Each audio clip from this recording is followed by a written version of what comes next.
Well, I've got somebody in already. Good to see you straight away. Say hello, whoever you are. Hopefully the chat will come up. Here we are again.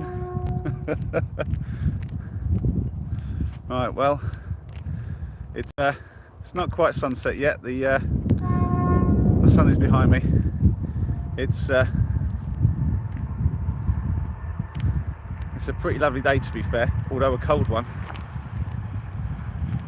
So I've not got there yet, but just over here, that's where we're aiming for. Hopefully we'll get a few more people in before we make it there. Should only take 5 minutes, so time enough to say hello to everybody.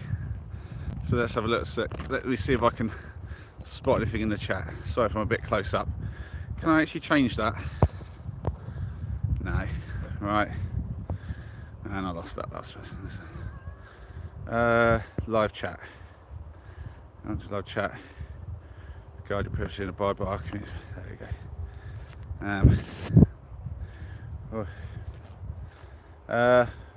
Question camp there. How you been? Hey, hi Fred.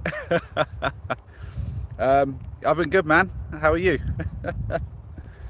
It's been a busy week. Lots of editing, to be fair. Now let's see if I can get this up. What's with that? Excuse me 1 second. Let's go to that. Come on, it's already gone live. What's happening? Oh, come on. Oh, there we go. It's up. I don't actually see the video though. That's weird. There we go. Walking above ground. It's a great day. Yeah, it's always good when you're still like that. How's the family, Fred? Or should I call them a tribe, really? I mean, there's enough of them. Right, I'm going to try not to look at this phone too much. That's more for when I get to the campsite. So hopefully you guys can get a good view of what's going on. Yeah, we've got a few people in. Everyone who's in, say hi. There's not many of you yet, but yeah, we're building up. So for all you who have just joined, I've got the sun setting just behind me. Good to hear it, Fred. Yeah, there are wind turbines again. I don't know what it is about me and wind turbines, but yeah.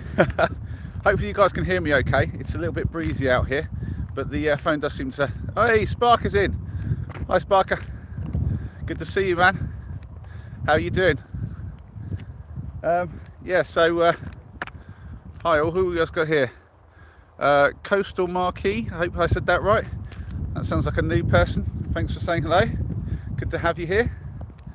So yeah, as I was saying, turbines again, and I've also got a train line just sort of across here, so we'll probably hear a few trains. But yeah, just making my way. I'm going to switch to the other view quickly for you, so you can see. So that's where we're making our way to. Looks like I've got to go to the left here. It's been a while since I've been on these pathways. I have been here before, but I've never been in the woods. So yeah, that, as I say, that's the woods. That's where I'm hoping to camp. I've only been in the very edge of it, so the path sort of goes along here. Me and the boys often cycle through here to cross the train line over there, and the pathway goes all the way down here, and then sort of goes past it into the distance. And we've sort of been in the very edge of that, and there's definitely sort of... Let me switch you back now. Yeah, there's definitely sort of local lads and stuff and all that who must play in there. I've seen a few dens from time to time. We might see a few today, to be fair. But the hope is I can go in a bit further. It's not massive. It's a very small wood. So, I mean, I don't know if I'm going to get any trouble or not, but I just hope that it goes okay. Hold on a second. I'm just going to fidget with this. It's going to get a bit wobbly. 1 second. There we go. Just putting the tripod-y thing away. Oh, this is not the easiest thing to hold. I will be honest. It's I'm going to have to keep switching hands when I'm walking. It's okay there. You got a good view both ways. But yeah, so should just be there in a few minutes. It's not going to take long, and then we'll have a little explore and we'll find out together exactly what I've got in store for myself. So I haven't recorded this before at all, as is my way. I've left this pretty on the fly, really. As usual, I like you guys to experience the same as me. If I'm going to get caught, do it live. We can only hope. I mean, the footage would be awesome, would it not? And you guys would see the whole thing unfold. Oh dear. I was out last weekend with Tim from Hard Up Hiker, and yeah, we had a really great walk along the coast near Harwich. I won't give too much away because the video for that will be out in, I think, a couple of weeks. Yeah, because next week's video will be the video for the Stealth Camping Alliance. But yeah, the one after that, I'm going to probably do it like a two-parter, Saturday and Sunday, because quite a bit happened, to be fair. And there was a lot of talking with locals and people giving us not grief, I'd say, but certainly it was eventful, and we managed to get a nice camp done and enjoy a full weekend, really. So yeah, it's good stuff. There we go. We're gonna have someone fly by on a bike. She gave me the look. Oops, sorry guys, a bit wobbly. Right, yeah, there we go. Yeah, that's always a thing I get when I'm filming. I've got used to that now. I really have. I've got used to that. The whole people giving me the eyeball just because I'm filming. To be fair, this is on my phone, so it probably looks a bit more normal, but when I've got my 360 camera, and because it's all like black and red, it does look a bit pro, and it kind of almost screams YouTube. I don't know why, but whenever I've got that out, if anyone sees me, like young lads or teenagers of any gender really, the first one I ask, oh, are you filming? Is that for YouTube? It's like every time when I've got that out. So it's just thankful that most of the time I'm walking where they're not about. So right, I'm going to switch views again, and you guys can see I'm basically there now. So let's find out together exactly what I'm dealing with. Let's have a little look at what we've got. It's going to take a moment to stand and listen. Just see if there's anybody in there.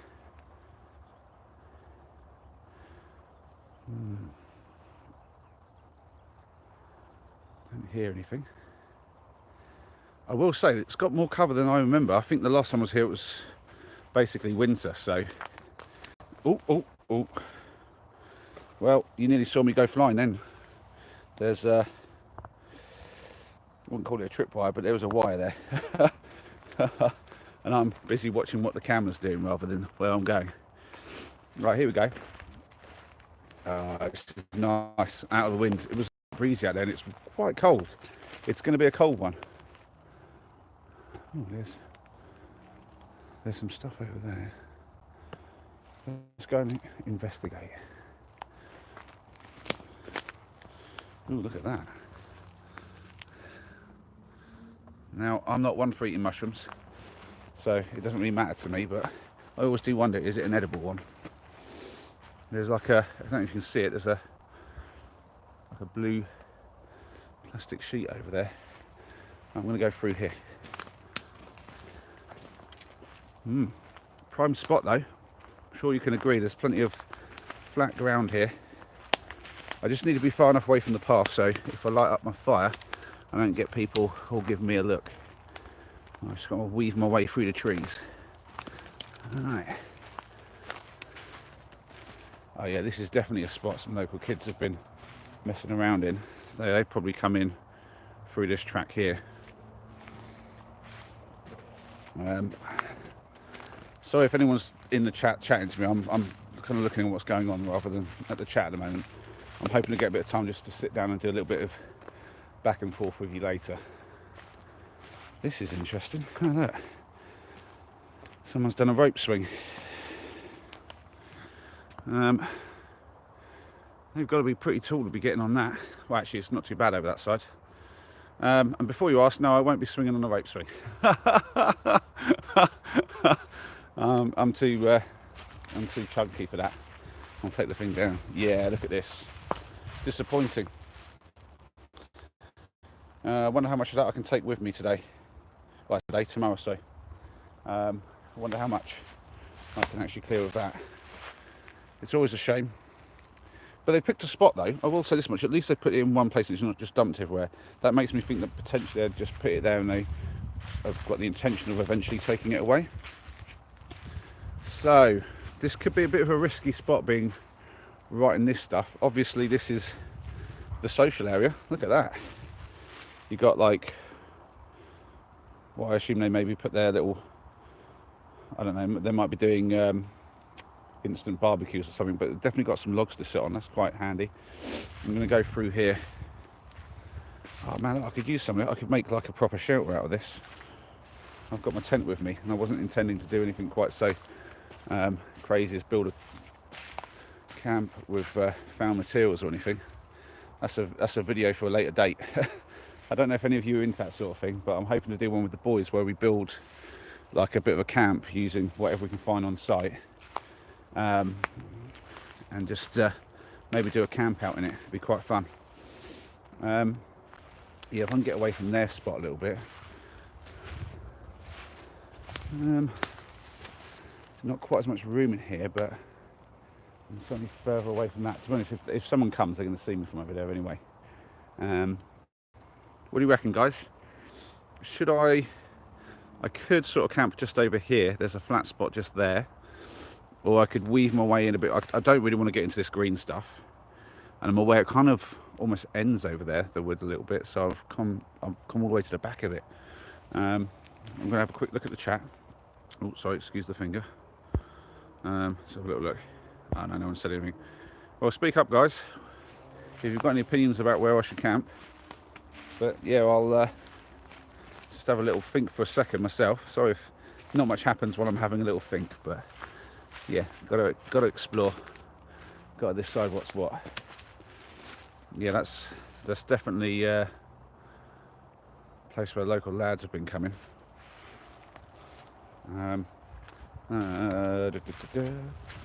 Through here potentially. Yeah, I mean I quite fancy maybe just using that spot because I can sit down. I can lean against this tree, or even this one. Yeah, there's a few trees here. This is a good spot for my fire, actually. Yeah, this is pretty good. I could even just use the spot they've been using. Okay, so where do I pitch the tent? I think I'll spend my time here, or potentially even over that area, but somewhere around this area. This is where I'm probably going to sit and enjoy the evening. I think, I don't know, I think maybe the tent over here. Yeah, I'm going to plonk the tent over here. So that means you guys will probably need to be set up some over here. I can put yeah, there we go. Can you tell I've not done this very much? Right, let's spin you around. It's going to get jittery for a second as I set you guys up, so I do apologise. But it won't take long. Just get that set up and put you there, hopefully. Well, that's not as flat as it looked. What's that about? There we go. Right, you're a bit wonky. Okay. Yeah, you're definitely a bit wonky there.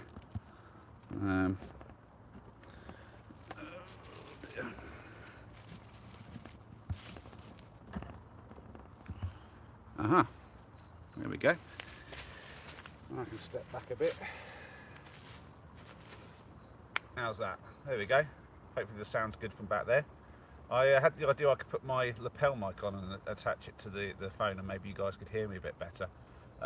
We might experiment with that in a little bit because I'm quite far from the camera.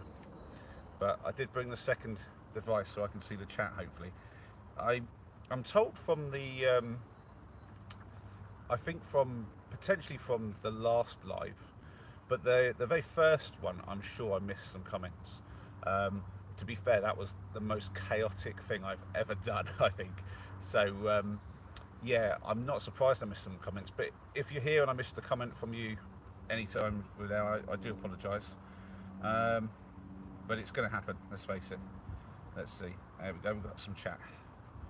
And me staring at my phone. There we go. So yeah, not too much chat, so that's okay. So say hi whoever's in. I can see we've got quite a few people in now. So um, I'm assuming Sparker, Coastal Marquee, and am I saying that right? Is it just Coastal Mark with two E's, or is it Marquee? I don't know. If you're still in, let me know if I'm saying it right. And I do apologise if I offend anybody by saying their name wrong. But yeah, come on everyone, speak up. Fred's doing all the talking for you guys. Right, let's get set up. All right, I think I could probably put you guys back a bit further even. I don't know. I honestly don't know how the best moves for this. Let's stick you back there. Put you up a bit higher. Let's see. I want you to be able to see what I'm up to. Yeah, that's not too bad. Okay. Right. Pack off. Let's get set up. It's definitely quiet though. I don't hear anybody around. Down over there for now. Right, okay. So, yeah, I'm just going to put the tent over here, I think. Probably move you around a bit as I do that sort of thing. You'll notice I went with horizontal. That seemed to track better with YouTube. It's not as easy to use as doing the vertical, but I mean, I want to be able to reach as many people as possible, let's face it, so it's the choice has been made. I mean, I might change it if needs be. Right, I'll bring the pack up here actually, so you guys can see what I'm up to. I'm going to just walk off the edge. Right, I'll sit mats out. Don't know that I'll be doing much sitting for the first little bit though, to be fair. Definitely want to get everything set up a little bit. So, just falling out. I'm going to try the lapel mic and we'll see how we go. I would be interested to see if this helps with sound, especially as I'll be walking around today a little bit, moving about away from the camera. Because the one thing I'll say about this camera is it gives you guys a lot of view, like quite an angle. Right, let's use this one. It might seem swanky, but they're honestly about the cheapest thing I could get from Amazon. So I honestly don't know how good they really are, but I mean, try and make these things work. Right. Let's see if I connect this up. Hopefully, this doesn't do anything crazy. Dan Gaze. Hi, Dan. Right, I'm just put that in. You can hear me. Right. Somebody, please very quickly in the chat, let me know if you can hear me right now. So, yeah, I don't know. I may have just shut the volume down. Let's see, but I missed the question you were in today. Is that yes to me, Fred? I assume. If you say yes again, that's going to be so funny. Can hear you, but cheers, Dan. Cheers. Good to see you, man. Good to see you. Say hi to Dan, everyone. Dan is an amazing guy. He really is. And you should check out his channel if you get a chance. I don't know if I can put it up on the, well, I can probably put it in the description afterwards, which I might do. But yeah, it's still a new thing, all this live stuff. So there's me up real close. So yeah, so hopefully that'll help you guys hear me now. And hopefully I'm not too loud. There's one thing about this thing. If I go down like this, it gets very loud. So I have to talk quietly because otherwise I'm like shouting at you guys. So I have to try to keep my chin up. Right. First things first. Got to get the tent up. So.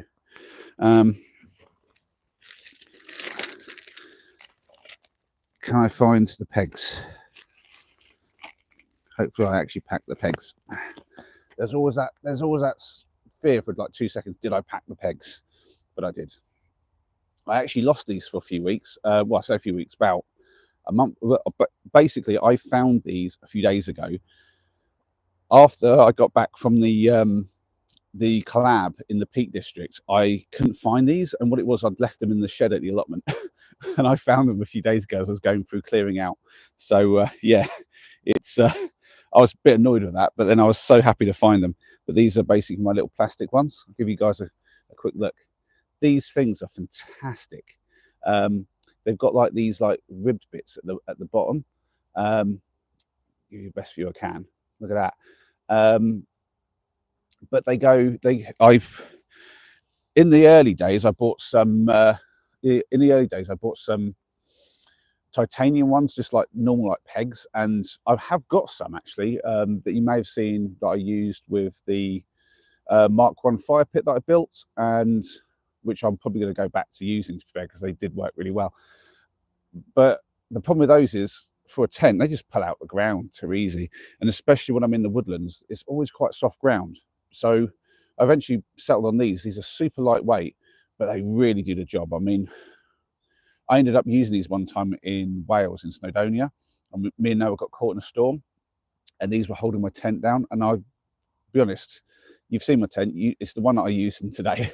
It is not storm resilient at all. And the thing wants to just basically lift off. And the only thing holding it down were a few of these. And yeah, I mean, they did the job. I honestly thought it would just probably all just like fall down and blow away, but it didn't. These things absolutely did the job. I think I double pegged a couple of like the ones like on the wind side, but yeah, these things, I was gutted when I thought I'd lost them. So I've been using some old sort of metal ones like aluminium, that they were a bit big and bulky and they were a bit of a pain, but these things are just, yeah, it's one of the few, well, I say a few, there's quite a few things I bought about 10 to 12 years ago when I first started camping. And this is definitely one of the purchases I've never regretted. So yeah, I don't know what they're called, I don't know who they're made by, but yeah, if you ever see them, the little plastic things, they look like that, and you want a good tent peg, get the ones that look like that, and they're plastic. They're fantastic, they really are. Right, time to get the tent done. Well, I think, can you see me all right? I don't know. Should I move you closer? I don't know. Let's have a little look. I can see in the quickly check the thing. There is me lot in the family watching. Oh, the whole family watching Dan. Hi to Dan's family. Oh yeah, look all right there. Yeah, you can see me fine. There we go. So you're not super close, but I think you can all see what's going on. If I bring you too close, you won't see the whole thing, to be fair. So yeah, learning as I go. All right. So I'm going to try and keep things pretty chill today. Do you know what I can do? I'll get rid of that, surely. Oh, that just bent over. It's pretty green. So let's have a think. So whenever, if any of you don't count, I don't know who, like how, there's plenty of people watching now, so I don't know if all of you are campers or not, but the campers of you will know, obviously, you're trying to get as flat as ground as possible. But if it's not perfectly flat, then you want your head on the high point. And so, yeah, there's been a few times in the early days where I didn't know that, and I thought, I'll be all right, it seems flat enough. And it does not take much slope to basically send you off your mat in the middle of the night, like constantly. Or worst case scenario, I've actually, when I realised I couldn't have the slope side to side up, but it's okay if I have my head up a little bit, I started getting a bit ridiculous for that. And there's a point where if it's too sloped that way, even, you're just sliding off your mat the whole time, and it's really annoying. So yeah, got to remember to try not to talk so loud when I'm looking down. Hopefully I'm not completely killing anyone's ears. Unlike an ASMR video where someone would recommend you have headphones, I strongly recommend you don't have headphones when you're watching me. My sound control is not great. So yeah, first thing, always clear the debris. 2 reasons. I want to make sure that there's no spiky stuff underneath where I'm putting my tent. I've been using my Thermarest mattress now for over 10 years, just like everything else, and it's lasted, never had an issue. I've never had to repair any punctures. And to be fair, that's partly it's a well-built thing, but also partly that I'm just quite careful with it as well. That's not as flat as I'd like it to be there. I don't really want to get into the nettles here though. I think if I was to get the head about here, I might just need to get rid of this one. There we go. Just clear it all the way to here. Hopefully I'm still on screen. Yep. Right. That's about job done now, I think. It's clear enough a way to get the pegs in as well. Yeah, so the first reason, as I say, just to make sure that you're not going to jab a hole with anything sharp. The second main reason is it's just a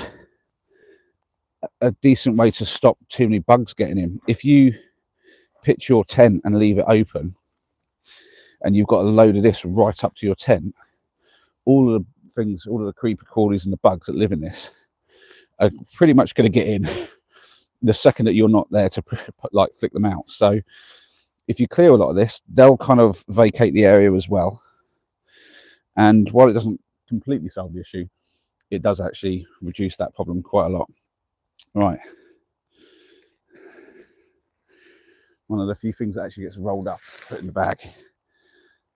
I try to stuff as much stuff as possible rather than rolling, because that's always better to stuff rather than fold and roll. But the tent, often, it just, it's not a good idea to have that stuffed in, because sometimes there's dirty bits and clean bits, so I'm just used to rolling it up. But to be fair, I'm not sure how long I've had this tent, but it's been lasting really well. For a cheap thing from, well, that's the wrong one to start with.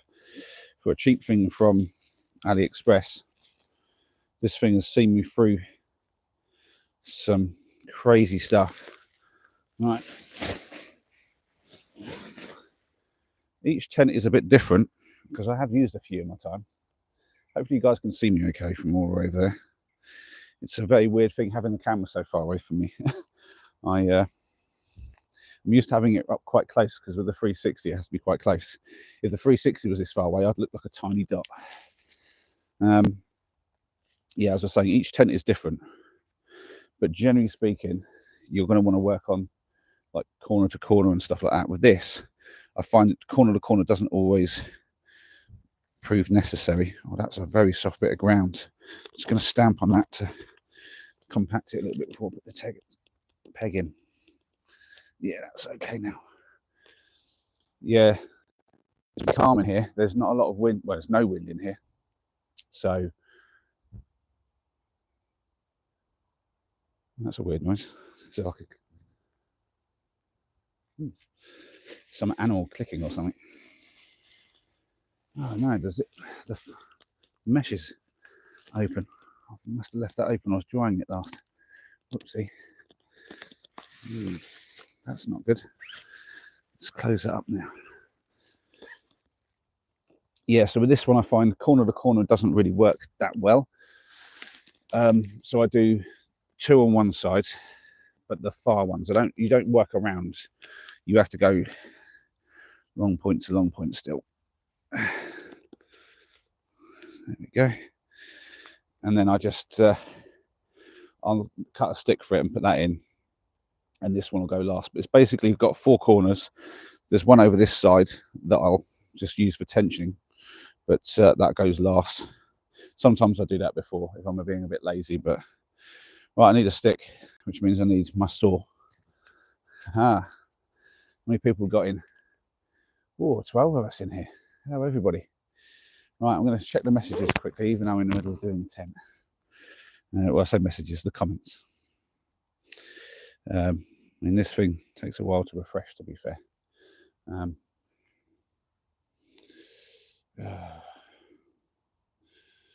There's got to be a better way.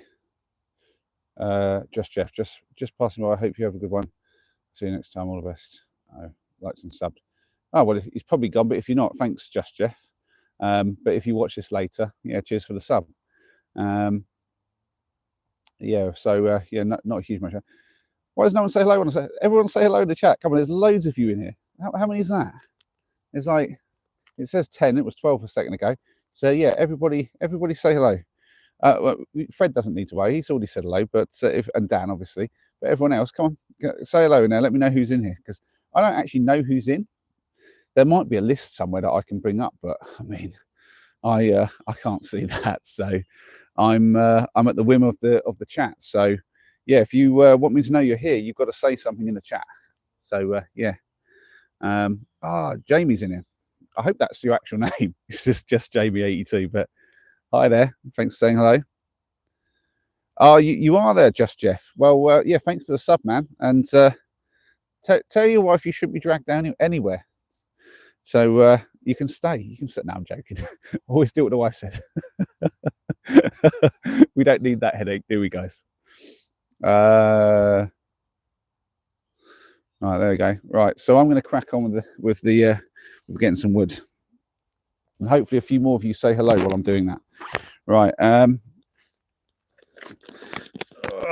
sure most of you have seen this before, but it's one of my pride and joys when I'm camping. This thing has seen me through good times and bad. Right, need a decent sized straight stick. That doesn't seem that strong. And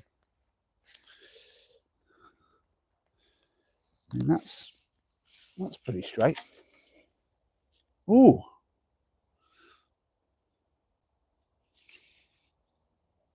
That'll do. All right. That's nice. The trick is to not have one too fat, but fat enough to be stiff and strong. If I have one that's like seasoned and rotten, that's no good because obviously it doesn't have the strength. But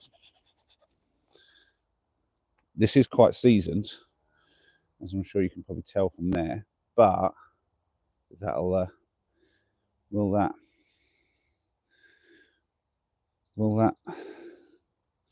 come on, focus? It's not going to focus. But anyway, it's quite dry. It's quite seasoned, but it's still got a lot of strength. It's not going to snap on me or anything like that. But it's far too long. So I'll just turn that around, put it on my foot. Right, I'll cut it about here. I can always cut more. Can't add it back on. Now, from camera, it might look like I'm doing this over my leg. I'm not, don't worry. I'm aiming just to the side. If I do that, you'll see. There you go. Never, ever have, whether it's a saw or just a sharp blade or whatever, never work above yourself where you could slip into yourself. It's that's a proper rookie mistake. Like that. So some people would be there like this, and that would be a really stupid move. So we always work like that. Might end up cutting it past this point, but I'm just gonna get rid of that anyway, just in case I don't have to.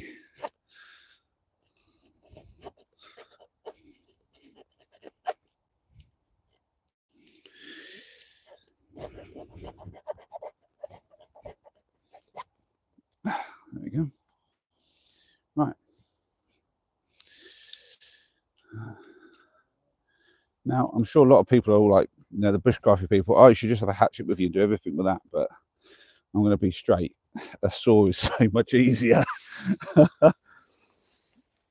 Right. Yeah, I thought this might be too long, actually. Oh, well. There we go. I've got to take a lot off that. Okay. Just a little bit of finesse.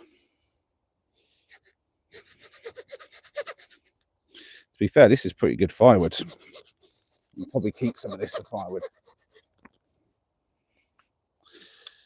All right.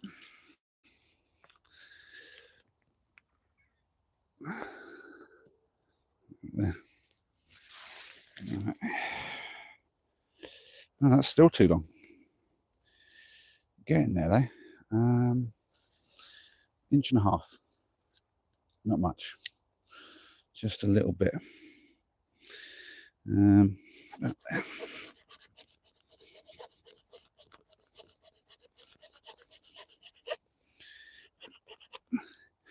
another thing, if you're ultra light or you like to not carry too much weight, this is much lighter than a hatchet as well. So mean, I've been through some chunks of those as well. I think the biggest I've ever done is probably about maybe 4.5, 5-inch log. That's a story for you guys if you like a story. In the early days, when I just started out, probably about I don't know, I was into this for about a year or two when I was a lot younger. I was doing a solo hike through a place called Sundon. It's like an old quarry. So, oh god, I'm too close to the. Yeah, that's okay. Yeah, and I was actually camping in just bivvy bag back then, just like literally a helium bivvy bag by Outdoor Research, and yeah, I was hanging around this lake that was just in the in this quarry, thinking to myself, can I get away with it? Will I? Oh, does that stick too long? I'm wondering if the stick is still too long. Not sure. I think I'm okay. That's right. And just when I was wondering, will I get away with swimming, or will I get in trouble, or will there be problems? This that bit will be good. This family rocks up, and they're out for like a family kind of just have a bit of time at the lake, have a little swim, and they bought like a I'm not sure whether it was more of a bar. I can't remember. I think it was more like a barbecue type thing, but it might have been a fire pit. It's a long time ago now. And anyway, they brought a really blunt hatchet, and they were going to like basically chop up some firewood. And they are trying to chop these massive logs. I mean, they weren't massive logs, but they were big enough. They were like things like this sort of size, and they were too fat to try to snap in between tree branches and stuff, to be fair, even if you wanted to do that. But yeah, they were struggling along for a while. I thought, if that's what they've got, so I pulled this thing out and I said, look, let me chop you a few logs up. And it took a bit of effort, but I chopped them up a lot of firewood. And yeah, we all had a good time together. We all did a bit of swimming, and they offered me some of their food, but to be fair, I had all my own stuff with me. And yeah, it was a good time, but it's ridiculous. They just turned up with this hatchet thinking they were going to chop through logs with it. I'd explained to them how you don't chop through with one of those. That's for splitting. But yeah, they were an interesting bunch. I quite got on with them. It's always nice if you can help somebody. One of them actually managed to burn his foot on some of the coals. I had to tell him not to dump the coals in the lake. I was like, no, don't do that. That's not where the coals go. And I think at some point they must have like tipped some out, and there was some on the floor, and he basically burnt himself. And thankfully I had my first aid kit with me, so I could help him and give him a bit of stuff to put on it. But they'd come out so unprepared. They were literally sleeping on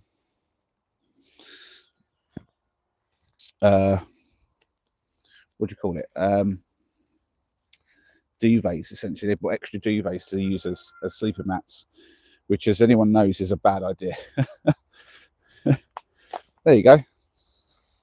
I'm set up. Sorry if that took a while, guys, but potentially this is the sort of thing you come to see anyway. Me chit-chatting away, and there we go. That's the tent up. Hopefully you guys have seen a fair bit of that. Oh my god, I'm tripping up on all the wood. There we go. Yeah, right. Well, I've still got quite a few people in. Hello everyone. Just bring out the phone so I can look at the chat again. It's just going to take a moment to refresh. Come on. Load up the live chat. Here we go. Things in the world hit the fan. First place I'd go is the Everglades. Most people won't go there because wildlife we have, but I love it. Oh yeah, you got the dangerous wildlife, Fred. Yeah. fast setup. Well, that felt really slow, I'll be honest, Jeff, but thank you. I'll take it. I mean, that is a really easy tent. When I went away on the last weekend with Tim, I actually decided to go without a tent because I was like, I hate how much time it takes to just put your tent together and mess around. And he took his, I think it's a Lanshan. I'm assuming he's not in the chat. He's probably not watching. He's probably busy editing his videos. But yeah, I think it's a Lanshan 1 or 2. I think it's a 1. It's a Lanshan of some kind anyway. And it's a dual layer thing and whatnot. And it's a bit of a beast to put together, I'll be honest. And I've avoided those tents, like with the 2 layers and stuff, primarily because they're heavy, but or heavier than the single skins. But also it just seems a bit like juice isn't worth the squeeze on them, because you've got so much like time setting them up, because you've got to set the 2 layers up and you've got to get everything just right. And yeah, it's just a hassle. So I like a really quick thing, and I'm actually considering going back to a bivvy bag, because essentially the reason I started with a bivvy bag was because it's a really lightweight thing that's got almost zero setup. And that was really nice actually last weekend. I didn't have any setup with a tent. I just put my Tyvek sleeping bag down, put my sort of mattress in, blew it up with a pump bag, which doesn't take long, thankfully, with the pump bag, and then just had my quilt with me. I didn't even need my fleece sleeping bag. Just literally just the quilt was enough, and I was toasty all night long. And that was the setup, basically. Just put my mat was the most sort of like long-lived thing for me to do. So yeah, it's much better like that. Right, so I'm going to throw a few things in. I'm not going to get everything set up now, but I will throw a few things in, and then I'm going to get my chair set up here so we can have a chit chat, and I'll get a fire started, I think, because yeah, I've got way more cover in here than I thought I'd have, and hopefully it'll just be to myself. In all fairness, if a few lads turn up or something, I don't think they'll give me any trouble. They'll probably just give me some banter, really, and they'll probably have to head off before I need to go to sleep. So yeah.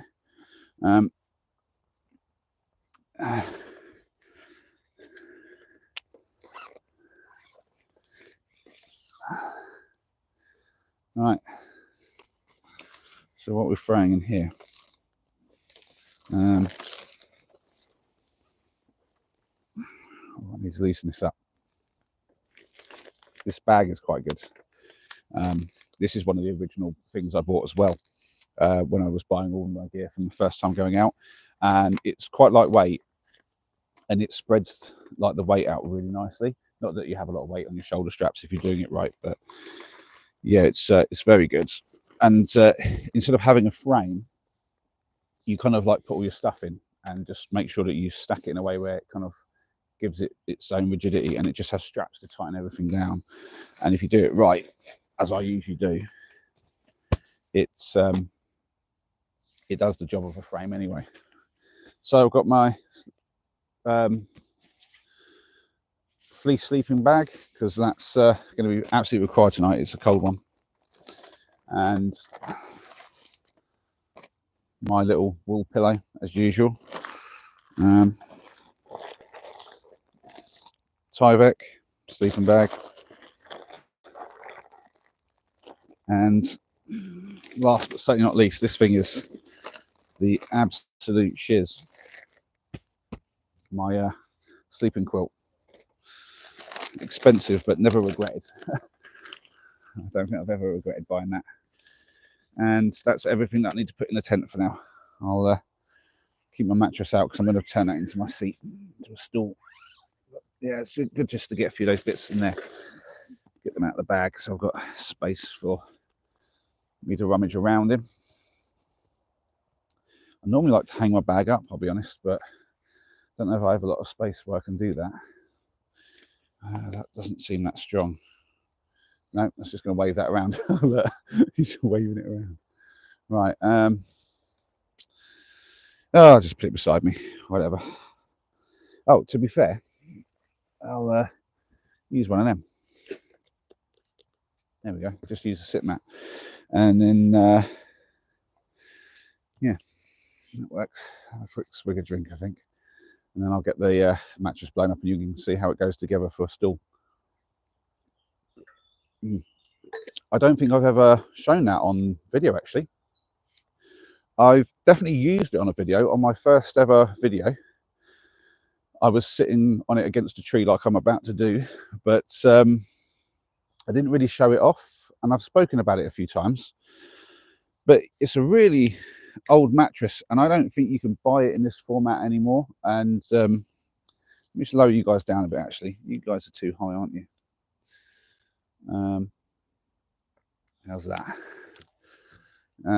Yeah, when I'm sitting that, yeah, that's pretty good. In fact, I can probably lower you down a bit more, and you can see everything, hopefully. There we go. Hey, that's better. Yeah.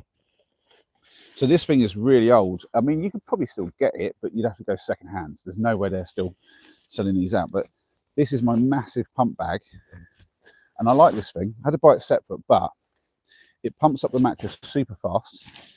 It's essentially a waterproof bag as well. I mean, it's not 100% waterproof. There's a little hole in the bottom, so that's where this is where you stick it onto the. You see my little finger poking through that hole just there. There you go. So, yeah, but it has this kind of like cover that goes over it, almost like a handle.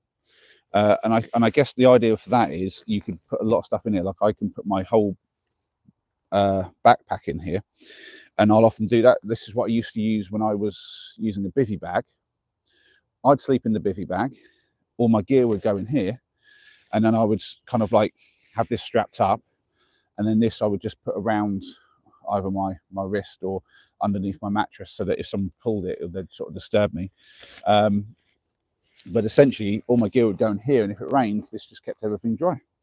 So yeah, it kind of doubles up really for 3 uses. 1, pump up the mattress. 2,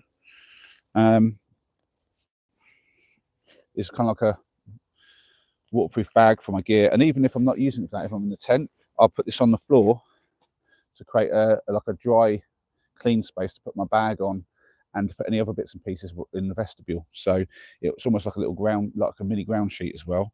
And then the third use is what you're about to see when I turn it into a stool. And if there's one thing I like, it's a bit of kit that has multiple uses. That's something that I've particularly enjoyed lately with the old saw. Is not only do I use it as a saw, but I use it as a way to hold up and move my grill around on the fire pit, as I'm sure you've all seen. So that's given me a little bit more pleasure because it now has another use. I don't know if any of you like that. I don't know if any of you like to have a bit of multi-use out of the same thing. I'm not one for buying a multi-tool per se. I have like a penknife that rarely gets used. That I originally bought to take on trips because it had like a little saw on it and obviously backup knife, but and a few other bits and pieces. But I never used it much, so I stopped bringing it because the saw just wasn't that good, and I ended up obviously using the other one. Yeah, I kind of keep it just because if I'm doing like a day hike or something and I don't want to carry like my knife that I take on this sort of thing and my saw for this, then it's a nice little bit of kit just to get me through a few things. So anyway, I'll so you literally just fill it up with some air, give it a squeeze. Well, I roll it down. Any of you saw the collab video in the Peak District with Idiot Outdoors and Adult Hiker? If you watched the bit where Paul, Idiot Outdoors, he was pumping the bag up, and for some reason, I mean, to be fair, it was a much smaller bag. It was like about this size. He went with a whole kind of like milking it kind of action like this, which kind of worked okay for the size bag that he was using, but I wouldn't do that with this because it's just too much bag. And also, it's just the dodgiest looking move. We had a good laugh about that. But yeah, just roll it down, and then I just squeeze it. You can see how effortless that is. It's a good pump bag.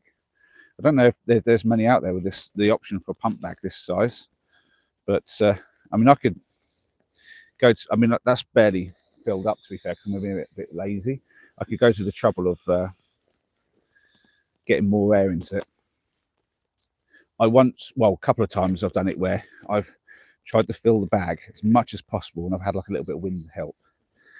And I see how many times, what's the minimum amount of bags that I need to get this thing fully blown up. And my record is 2. I actually did it in 2.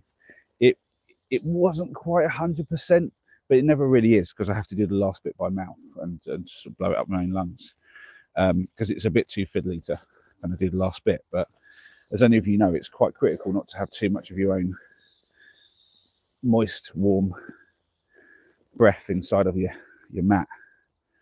So I don't blow up all the way for this.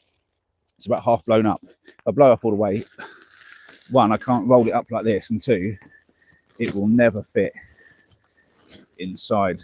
Oh, I'm knocking everything down. It'll never fit inside of this. It's probably too much already still, actually, to be honest. So let's have a little look. I can let some down if you need to. Yep.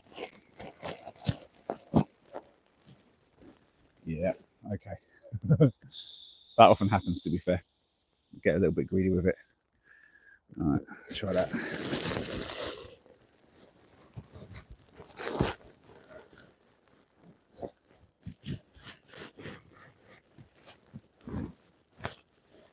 I could probably still let down a little bit. Yeah, I'm going to struggle. Just let a little bit more out.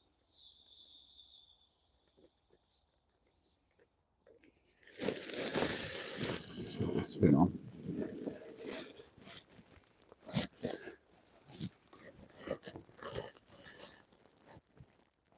There you go. So a little bit of messing around. And so now this is where you kind of decide, you know, how firm do you want it, how soft do you want it. And there's a few different ways to sit on this, to be fair. You can lay it down like that and sit on it, which is kind of okay if you want like a low platform if you're cooking. I'm going to go with a slightly higher one and lean up against the tree though. So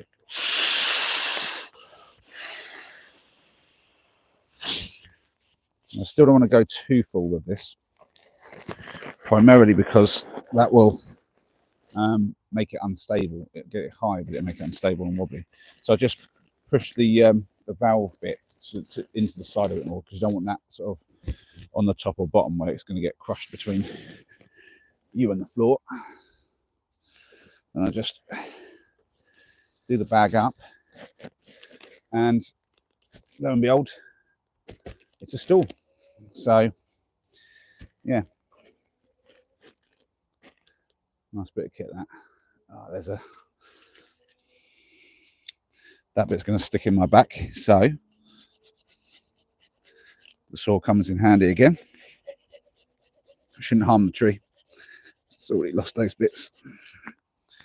Yeah. Maybe that bit too. Let's get that smooth. Right. So sit mats over here.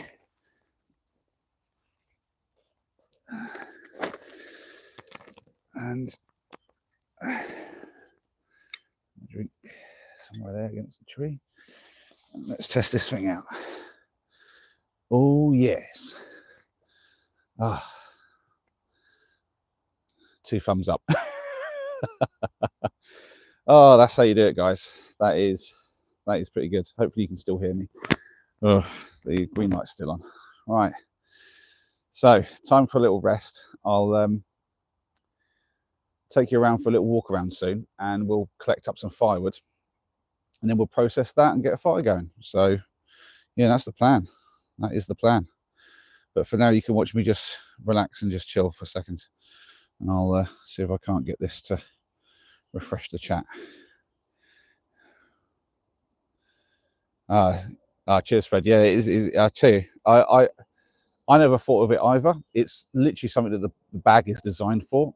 and I never thought this up. This was something that the guys over at Thermarest must have thought up. And I'll be honest, I don't know how this didn't catch on. I'm like, it's an incredibly good bit of kit. As I said, just so many uses, and it doesn't cost a lot of weight in your bag.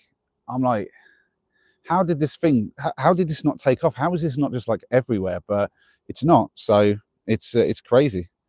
Milking your pump bag sounds very dodgy. You're not wrong, Sparker.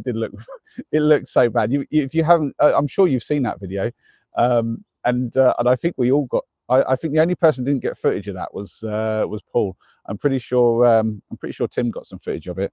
But this is such a comfy chair as well, because obviously it's a blow up chair, so it's soft, but yeah, it's firm enough. And if you get a good tree like this tree is actually perfect, because it's tilted away from me just a little bit, so it's not like a fully upright thing. So I'm actually quite in a relaxed position, which is unusual. Yeah. Normally it's nothing. The it's fantastic. Oh yeah, everyone likes the bag. Yeah, it's good. Yeah, I'm in Biggleswade, Dan. So yeah, I'm just south of the town. So I think this is Biggleswade. If it's not Biggleswade, it's Langford. But yeah, I'm pretty sure you're familiar with Biggleswade. Helly was saying there's a couple of things that she's done over here with the lads. So yeah, they've been loving all that stuff over the holidays and that. So we can make yeah, I'll tell you what, Dan. The work you've been doing and the stuff that some of the groups do has been fantastic, and it's to the point where Helly's even made some friends with local. I think she's even maybe part of the group. I don't know if it's a pretty informal thing. But there's like a group of homeschool sort of parents obviously with the kids as well, and they do a whole load of stuff over here in Biggleswade and some of the surrounding areas. And they were over in Balkwood in Henlow, if you know it, just I think last week. And yeah, she's been loving that sort of thing. And I think that's in part because she met some people while on one of your things, one of your activity sort of days. But they all do, a lot of them do that as well. So yeah, it's that's been brilliant, man. Thank you for organising those things. That's brilliant. Not a lot of people want to put effort in like that, especially with the kids. So yeah, it's fantastic.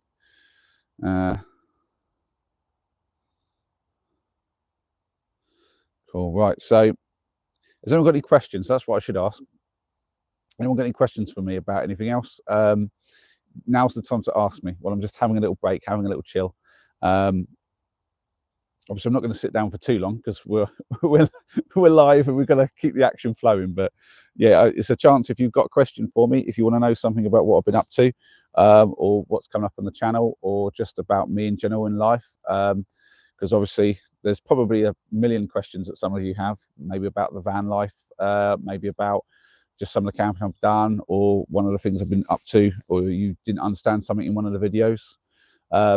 Like, I'm still not sure if everyone gets the idea behind 1 kilo missions even. I love my 1 kilo missions. I really hope they take off. I just don't know. I don't know if many people really enjoyed them or not, but I'm sure some of you guys obviously enjoyed it. I've got a few people who subscribed after watching them, so somebody likes them.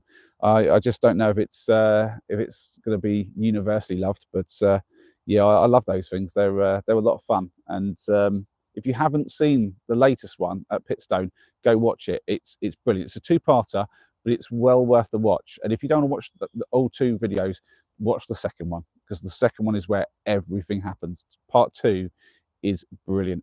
It's my favorite solo mission to date. It's not my favorite thing I've done because, to be honest, going off with people and doing stuff is so much more fun. So like even just a little quick weekend thing like what me and Tim did last weekend, that was really good fun. There was a lot of banter. We were chatting all the time, and yeah, I get on with Tim really, really well. And I'm hoping to do a joint thing with Paul from Idiot Outdoors soon. Hopefully we can do like a stealth camp together, and that should be interesting because he is brave. He gets out into some places. I've got I've got quite a cool place planned for next week's video, which will be the Stealth Camp Alliance challenge video for this month, and it's all about urban stealth. So I'm doing another urban stealth, which is slightly out of my comfort zone, but you know, I do them because they're people like watching them, but also it is still camping, and I get to do something a bit adventurous. But yeah, I mean, it's bad enough on the 1 kilometer missions when I'm essentially trespassing and going through people's property when I'm not supposed to be, and that happened a lot on this one. I'm going to be honest, that doesn't happen that often. I do get lost from time to time, but usually it's fairly obvious where the footpaths are. But for whatever reason, in the areas where I was when I did that, which was a few weeks back now, it was crazy, the lack of signage, and just you'd get to a spot and you're like, there's like 6 different options to go, and you're like, well, which way is the footpath? And sometimes they even have a sign. There was one point where someone had put private, and it was just this random sign, and it didn't tell you this is the private bit, go that way, or anything like that. There was no sign to say this is the way, just private. And I'm like, well, you confuse me, and I don't know, and I'm not stupid, so I should be able to understand, but I had no idea. So I just made a call and decided to go, as I call it, off piste, and I was like, so I'm just going to go in the right direction. And it was like a little trail, and I thought I'll go for it. And that's how I ended up on that first live stealth camp, well, live camp. I still don't know if I can call it stealth, but as many of you who watched that one, you'll know I ended up in that field by the wind turbines. And yeah, that's how I ended up there, because of some fool who had not marked his land properly and his pathways. And without a map, I mean, I'm just guessing it. But then but day 2, I mean, day 2 was ridiculous, because that was day 1, but day 2 was way worse. There was so many blatant, just like lacks of, like, they were lacking signs. They obviously didn't want people there. And there was one bit where they'd literally taken the footpath away, and I checked it on the map afterwards, and it definitely was taken away. And this is something that actually me and Tim came across quite a few times, and you'll see this on a video in a couple of weeks. I say it's going to be a 2-parter, because I'm going to split into 2 days and just do a bit shorter videos. Just because I think sometimes my videos are really long. They're like, end up being 40, 50 minutes. Not as long as they're live, obviously, but yeah, I mean, it was ridiculous. And sometimes it's just the landowners are so bad with that. And then they'll moan because you're in the wrong place and you're on their land. And sometimes they're really tricky with that stuff. So yeah, that's in some weird.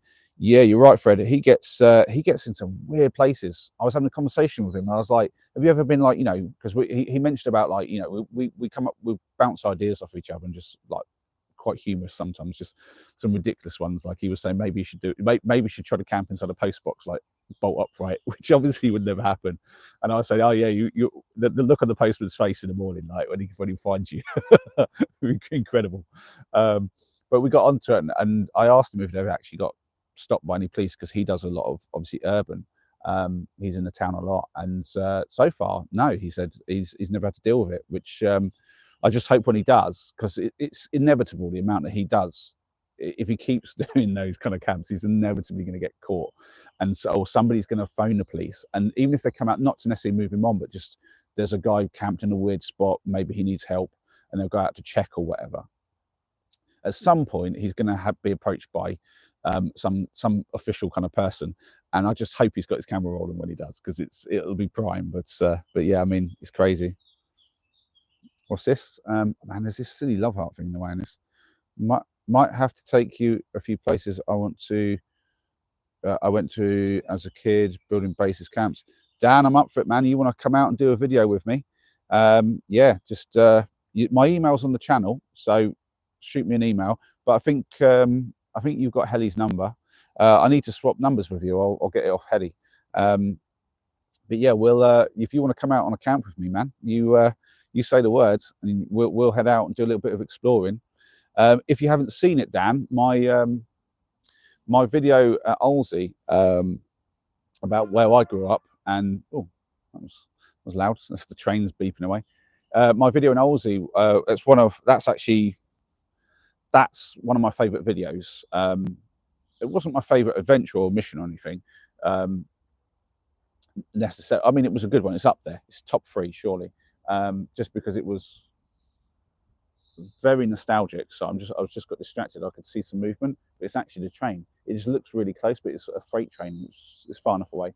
It's not really a problem. But yeah, that's weird. It's one of those really long freights. But yeah, yeah, the older one. Check that one out, Dan, if you haven't seen it. That's I love that video. I had a lot of fun with the editing on that one.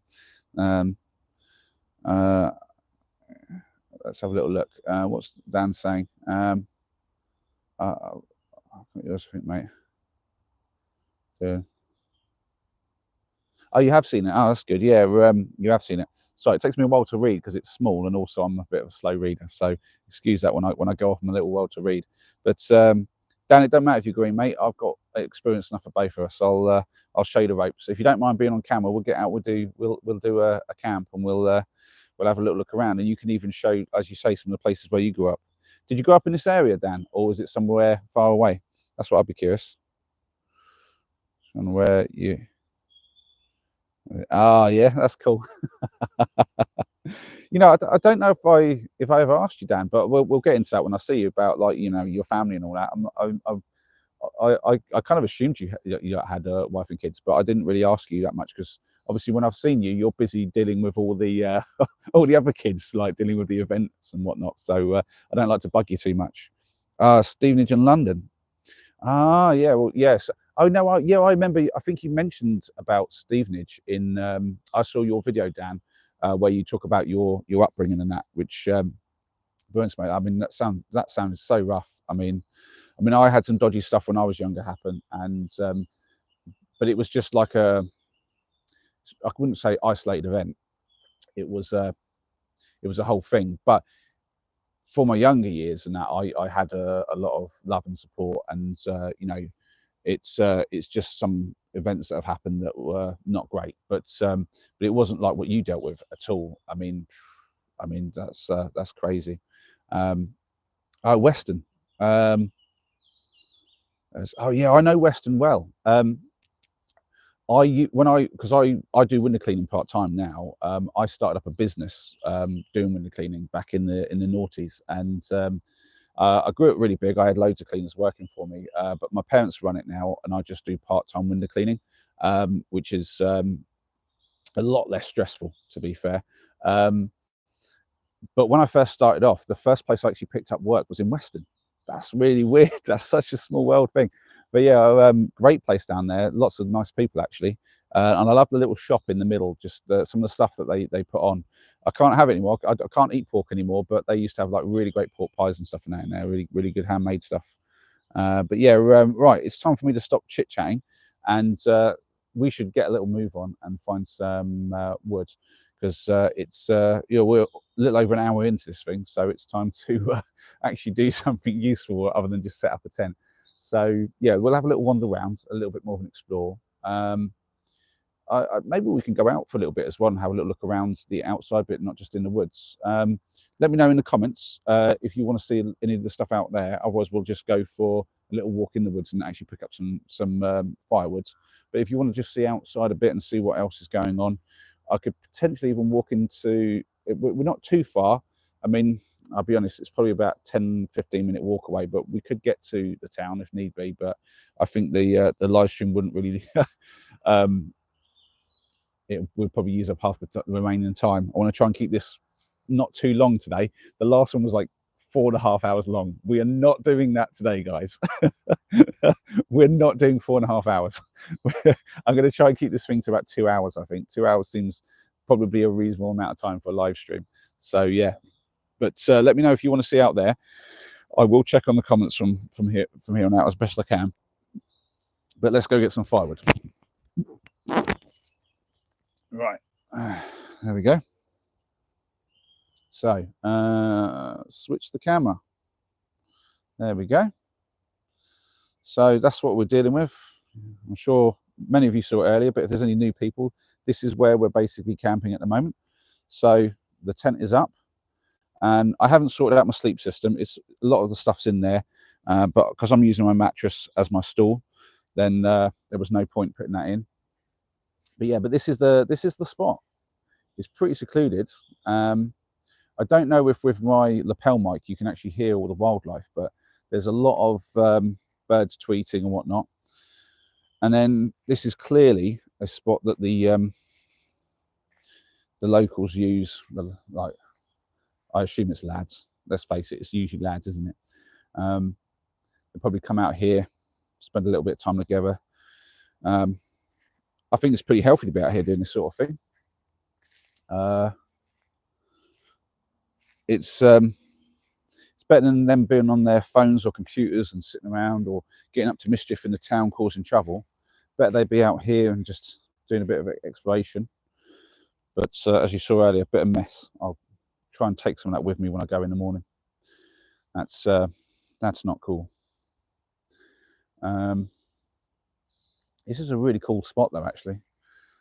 Just over here, you can see the sun, I think, hasn't set yet, but it's soon due to set. I think it's due to set just after 8 o'clock. So we've got a little while to that. Maybe we'll go out and watch the sunset. That'd be quite nice.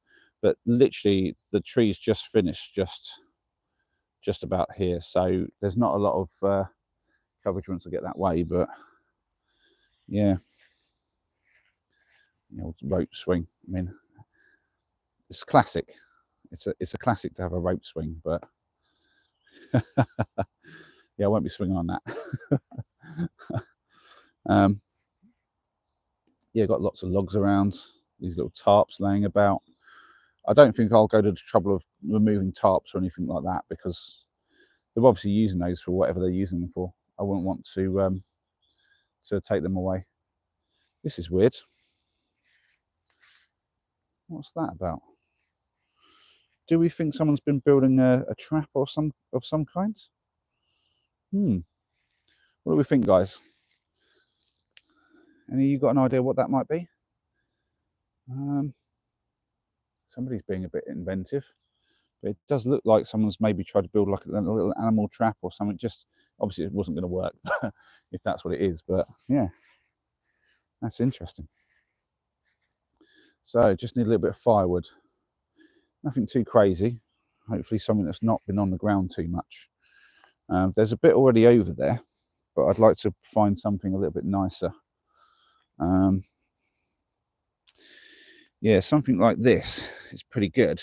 The problem is it's been on the ground. So even though it looks dry, I can tell, and I don't know if it comes across on the camera, but this side is a bit drier than this side for sure. You can see how, let me take that away. So yeah, about there, I don't know if it comes out of camera, but that side is a lot lighter than this side. Yeah, you can see how it's not as shiny. And that's because it's really damp. So the key here is to actually not be looking at the ground, but be looking in the trees and see if there's something that's been like basically held up against the tree. Like that one down here could be usable. But yeah, there's loads on the floor, but I just prefer not to have something on the floor. I'm experienced enough to know that if I have any off the floor, it'll just be really smoky. Big B. Excuse all the erming. Well, that, if I wanted a big piece, that would be quite good, but that's quite chunky. I don't know that I want big chunky bits like that. Where can we find some really nice wood? This one's kind of been off the ground a bit, so you got this one just here, but it's not the best type of wood. Now, type of wood matters sometimes as well. If I could find some ash or anything with thorns, I often say this, but yeah, if it's got thorns, it's great. And if it doesn't even need to be seasoned really, but if you can find stuff with thorns that's seasoned, yeah, that's the jackpot. Right. Yeah, there's a few bits through here, but again, I don't know that they're actually quality wood, and they're a bit chunky. This one's actually lost all its bark. That's quite a nice thing. If it doesn't have bark, it's going to burn quite well. Yeah, it's dry, it's seasoned. It's not the best type of wood, but it's pretty good quality. It's maybe a little chunky than I want it to be, but Yep, I think that'll do though. So let's take that. Shouldn't need too much, to be fair.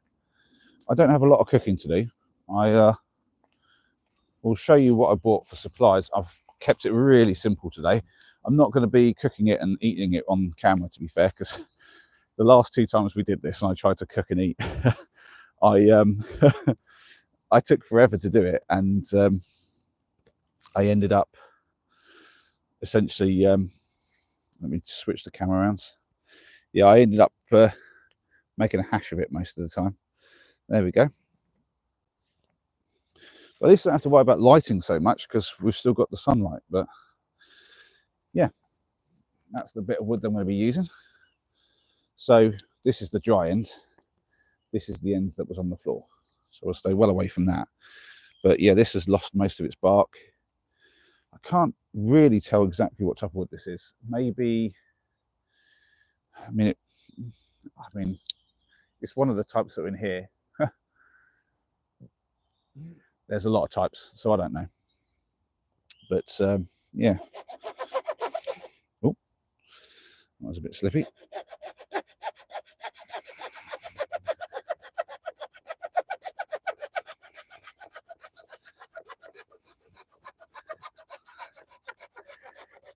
There we go.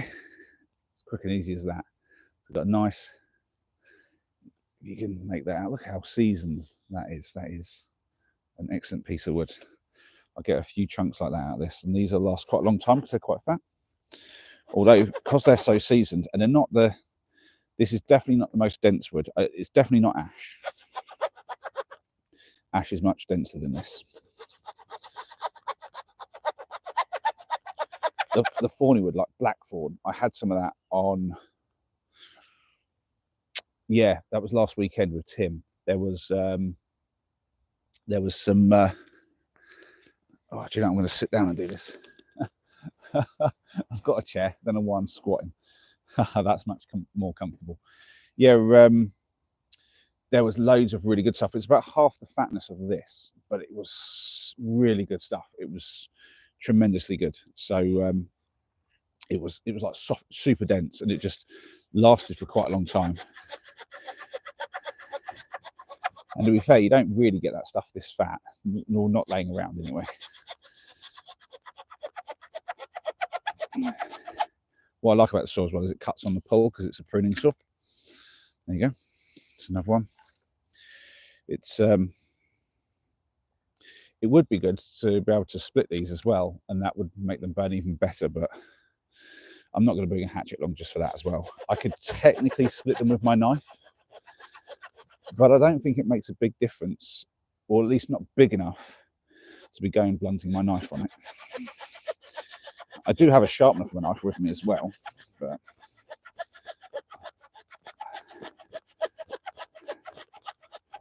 I just don't think the juice is worth the squeeze on that.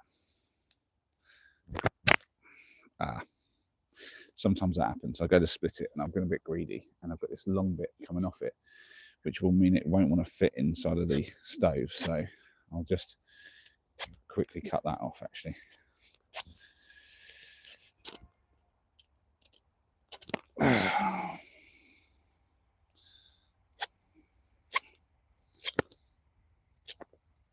Lovely. It's nice to be out. It's nice to have like a chill time. I think this is one of the nicest things about doing these short little camps, because obviously the big adventures are cool and they're a lot of fun, but the just a little get out, have a little camp over the weekend. I haven't had to walk far. I've basically walked, I don't know, it took me about an hour and 15 minutes to walk here, because we're parked over in Henlow at the moment, and so I just walked up from there. So any of you who know the area know that that's not too far.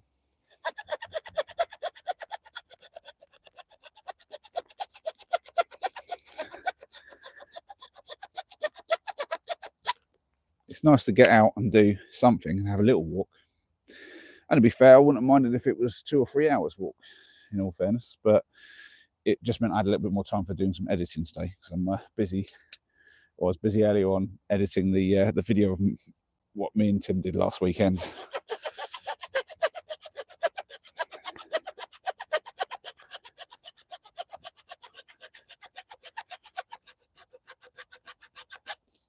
But yeah, look at them. Lovely bit of fuel. Some of them are actually, yes, it's actually started to split a little bit, which is quite handy. That tells me it really is seasoned and it's going to burn very, very well. But yeah, just getting out for like a little sort of like a one-nighter like this, not too far from home. It's so easy to do. It's not time intensive. I haven't had to do a lot of research to figure out where I'm going to go. I've just known about this place for a long time and thought it might be worth a try. I was a bit dubious because I knew that obviously local kids use it, but I'm just hoping they're not out on a Saturday night over here. Also, it's a cold one, and I kind of, I mean, you guys have seen me. I do a lot of stealth, but I don't necessarily dress stealth. I mean, I'm quite dark today, but my kit is often quite bright. And yeah, I don't always go for the whole visually stealth. I go for more, I'll go somewhere I'm not supposed to be and try to just like pick a place where people don't expect to see me, and so they're not looking for me. Like, it's not like someone's going to be going along here looking for campers. And that's the easiest way to get away with it, to be honest. I've had a few people ask, like, how did you get away with this? How did you get away with that? And it's like, well, it's not hard. I've got one planned for an active golf course where I know there's like a local golf course where I think I can get away with it because I know the course, and I know that as long as I don't go running around on the course causing trouble, the golfers are basically going to be finished quite early in the day. And if I go along there in the evening, no one's going to be about. Even the groundskeepers, I know, because I applied for a job for one of those in this place, is like many years ago. I could have had the job, but it was decided that I didn't realize at the time, but the wake up time was like I'd have to wake the whole family up really early because they basically get down there and work on the course really early in the morning. And so no one's going to be there in the evening. So as long as I'm basically not bringing attention to myself in the morning, I should get away with it. And I can't imagine anyone's going to be hunting for me in the trees. I think if I get spotted, then yeah, there could be an issue by a golfer. But as long as I'm out before the golfers come around, and this is the thing, it's a part of the course where they're not going to be turning up until they've done actually a little bit of the round. So I should have enough time in the morning to get out before anyone turns up. But I will have to be stealthy on that one because the last thing I want to do is actually get caught. Because sometimes I say, oh, if I get caught in the morning, what's the worst that happen? They just move me on. But actually, that's not really the reason we're trying not to get caught. The reason we're trying not to get caught is because the more times you get caught by people being somewhere you're not supposed to be, the more wary everyone gets of us being camping out in places. So no one's looking for me here. But if they had a problem with campers coming here and causing trouble and trampling on fields and crops or whatever, or starting fires and setting everything alight or any kind of nonsense like that, the more trouble there is, the more likely someone's going to be sort of having their little walk past here to keep an eye out for it, and they'll be looking for it. And so there's more chance that I'm going to get caught, and maybe they'll even put fences up. And this is one of the troubles with the Blue Lagoon. If you want to hear all this nonsense I'm spouting, if you saw that video, it's a beautiful lake, and I used to swim there all the time as a lad, and I nearly included it in my video about what I used to do at Olsey, but because I'd already been there and sort of talked about that, I decided to leave it out. But essentially, it's a beautiful spot, and I spent so many days in the summer as a young lad swimming there. But because enough people were stupid about it, it got spoiled because like everybody went there. It was like a really popular spot. It was like the spot to go on hot summer days if you lived in Olsey or any of the surrounding area. But now, no one goes there to swim other than there is a swimming club there and a sailing club there. But it's been left for the fishermen. And that's a shame because it's such a beautiful spot. But yeah, it just got abused. People did some stupid stuff, and before you know it, the people who own it have decided, yeah, enough is enough. And it's been spoiled and we've lost it. And so that's one of the reasons why we have to be stealthy when we're camping, I guess, is soon enough, if you annoy somebody and they have a problem with it, it doesn't take long for them to decide to put a stop to it.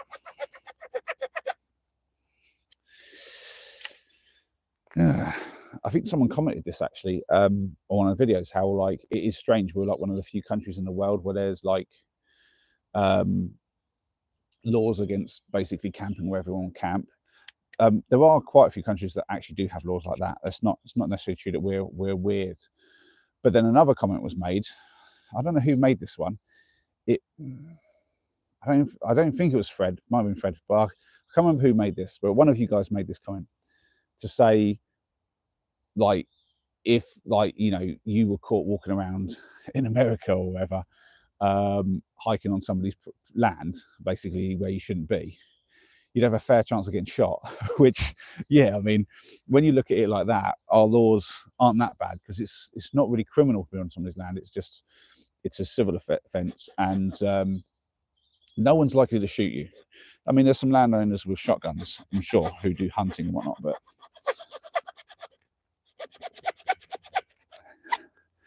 I'm gonna have a break from that for a second. I'm gonna check the comments. I saw a few flashing up, so I best check the comments. All right, let's just load these back up. What we've got?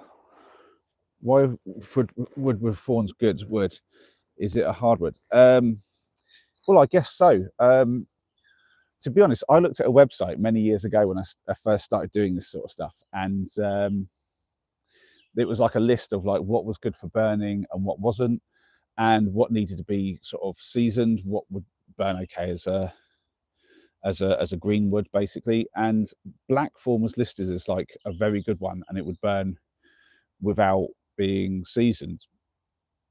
And so I'm not an expert on trees, but whenever I was out camping, I would look for things that had thorns, because I'm pretty sure blackthorn has thorns. And so far, even though I've definitely had different trees with different varieties of or species or whatever, every time it's got thorns, it just burns really well, and it is a very dense hard wood. But it's all about the fact that it has a very low moisture content, I'm pretty sure, even when it's still alive and green. But it kind of, quite often as well, is a good size where it'll have seasoned over like one season. It'll just dry out really well. And often that stuff as well, another benefit of it is it actually dies while still on the main branch. So you'll have like a lot of dead branches coming off, and you can literally just snap them, and you've got stuff that was off the floor but it is completely dead in its season. It might have been seasoned for like 3 or 4 years even, and it just sits there just waiting for you to burn it, basically. And it burns beautifully without any smoke, because that's what you're looking for. Different woods have different properties. So a lot of people think oak is like one of the best things to burn, but actually ash is a lot better for heat. But different woods will burn different things. So some will give you like a very intense heat, others will give you like a longer burn, and some will give you like a lot of crackle, and some won't. Some will give a lot of smoke, some won't. And it really just depends, obviously, on the type of wood, but also how much moisture content there is. And that's going to depend again on the type of wood, because different woods are going to start with a different moisture content and also lose it at different rates. So yeah. Paul's in Idiot Outdoors. Good to see you, my man. Hope you're keeping it real this evening. I'm sure you are. But yeah, so you're telling me you're jumping in and out. Yeah, that's good to see you guys. Yeah, that's good. Right. You with that walking above ground comment again, Fred. Honestly. I like you, man. It's good stuff. It's great. Late to the party as usual, yeah. As a kid too, people used to jump off the cliff parts. Yeah, you're right, Dan. That's referring to the Blue Lagoon. Dan is. I've just seen that comment. Yeah, I know you'll get a kick out of this, Dan. There was a guy. I used to work at a local shop in Olsey, and he was a pilot, and I wasn't friends with him, but I was on good terms with him. He would always chat with me, because he was a bit older than me, because I was a young lad, and he was obviously a pilot who was in his 20s or maybe early 30s. I'm not very good with age. But basically, he'd spend 6 months of the year working on the planes, and 6 months just like doing scuba diving or just dossing around and doing whatever. And one summer he was basically up on the cliff, and he is the kind of guy who has jumped off the cliff in the past. But this one time, so the story goes, and some of the other friends did confirm that this happened. They apparently saw this. He was trying to help a guy fly a kite. And any of you with an imagination can probably imagine where this is going. It's the sort of thing you'd see in a movie, but you just wouldn't believe this could happen in real life. But essentially, he was trying to help this guy, and the guy kept walking towards him. He kept saying, "No, go back, go back." And he was trying to get the string taut so they could launch this thing. And every time he tried to walk backwards, the guy was walking towards him, and he didn't realize, and he just walked straight off the back of the cliff.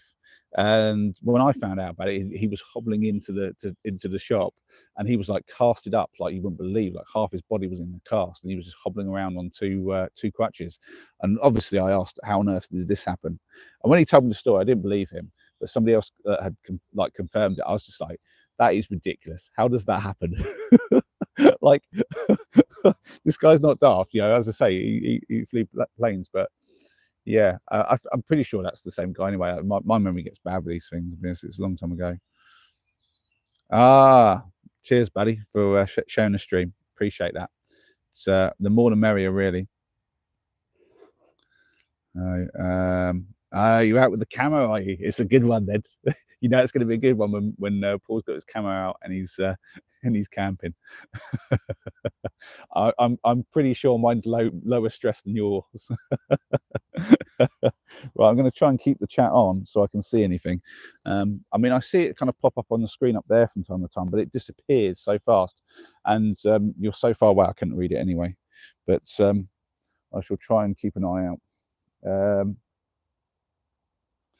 Yep. So on we get.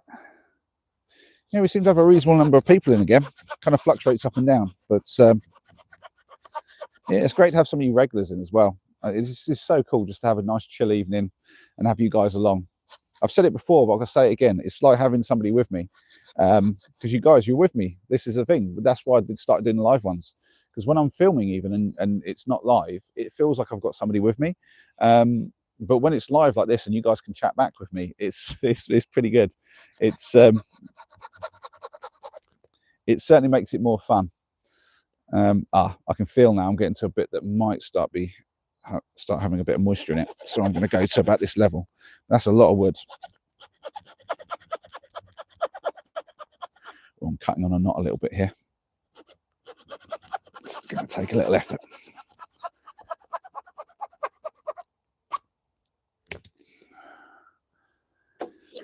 All right, so that's a pretty decent pile of firewood, as I'm sure you can see. And I know I've got it on the floor, but the floor's pretty dry at the moment. It's not too bad. Yeah, this stuff's been on the floor. That's of no use. Now this is the stuff that I was cutting up for the tent. Yeah, oh no, that is, I can feel that. That's got a lot of moisture coming out. If you can feel it wet, it really is wet. Well, I need some thinner stuff. That's the fat stuff, but I need stuff to actually get that lit. I can't just light that. So let's have a little wander and have a little look around. So yeah, about an hour and a half. So hopefully we can wrap this up in about half an hour. Need to get the fire going, don't we? Right, something off the ground. I'll look. So if you can see this bit here, there we go. Do you know, I'm going to send the camera around, make this easier so we can all see at the same time. See this bit here? This is obviously off the floor, but it's a nice, it's not the best wood, but it's been off the floor, and that's what's key. And then there's other bits in this tree as well. So there's like this bit just here. This is some much thinner stuff which should light off some stuff. And this one here, this is off the ground, but if I give you a real close up, you can see that's quite mossy, and that's not great. Whereas this stuff, yeah, there we go, that's the right line. So that's quite mossy, but this stuff isn't that mossy. So this is far better. Now, something else I haven't done is I didn't bother to bring any firelighter, because want to do it all proper, just straight up. No cheating today. Although I say that, I'll be using a lighter. But oh look, there, that stuff broke really easy. So watch this. That stuff's really thin, breaks easy. I want lots of that. Oh, sorry, flinging it all at the camera. So this stuff is essentially all dead. Watch this. That is snapped so easily. So this stuff will light up really well and burn fast and get some of the bigger stuff going. If I have enough mass to, oh, sorry, just knocked the camera. It's going to get juddery. Sorry. Right, yeah. So that's a little pile of little stuff, but I need some medium stuff now. That'll get medium stuff caught, but I need medium. So there's like a slightly fat thing on the floor there. This one here, right, that's a bit medium. Oh, did you hear that pop? Don't know if it was on camera, but that popped. That's not exactly medium, but it's thicker. Fire starter by the Prodigy and Rolly. I am a fire starter, a twisted fire starter. That takes me back. It's been years. Right. So next thing I need to do is get some sort of grass or something. So I'm going to try and head out of here if I need to and find some. Oh, that nearly sent me over. There was oh, there's some bricks there. Yeah, I nearly just tripped over a stump. I thought I was gone then. I thought I was a goner. All right, let's get through here. Yeah, I want some dried grass or something. This is obviously the way the lads come in. There'll probably be some around the edge if I'm lucky. I saw some out in the fields. This stuff can be pretty good, but that's a bit fat than I want.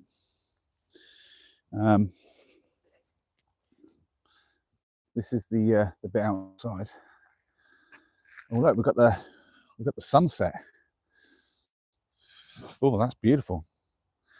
So yeah, Biggleswade's down that way, and as I say, you've got the train line just across here. You can sort of see the in the distance just here. If I take my finger away, you can actually see the overhead cables. There's like a green light as well. If you can see that right in the middle, that's like the traffic lights for the train. And then you've got in the distance, just up here is the what I call the Langford Water Tower, and then obviously we've got the wind turbines. Cotton balls with Vaseline, yeah, but I could just bring my normal firelighter thread. The point is, I like to not use anything that I have to pay for. If I can have something for free, I'll use the free thing. I like to say I'm frugal. I'm just cheap. They mean the same thing. Oh look, here we go. Perfect. There we go. I've got one right here. This is dry. Yeah. There we go. That is all I need. That is fire starter. I see a lot of videos online. The whole cotton wool with Vaseline, they work. I won't knock them. They do work. But now, which way did I come out? Is it this little gap here? Yeah, here it is.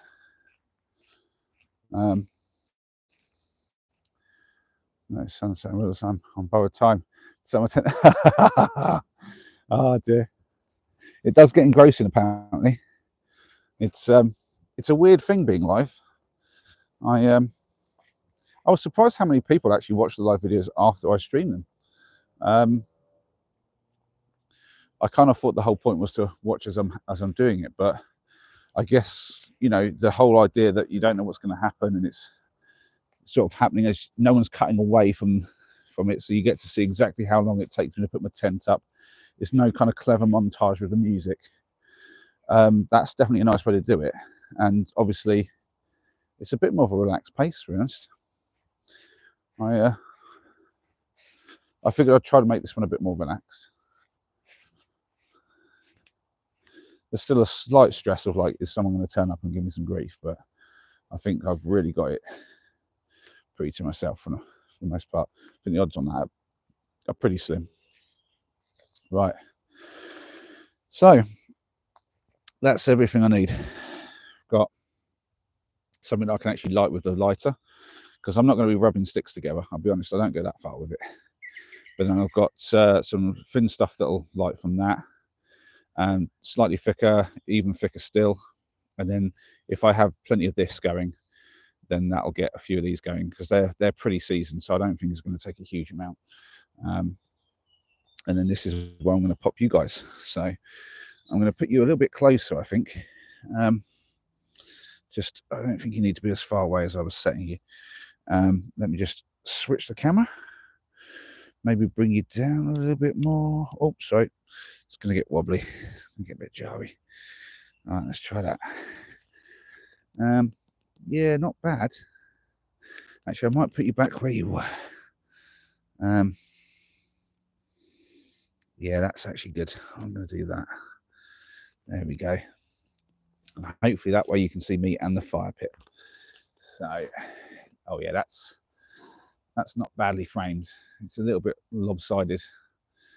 Let me see if I can't do something about that just a bit quickly. There we go. There we go. Right.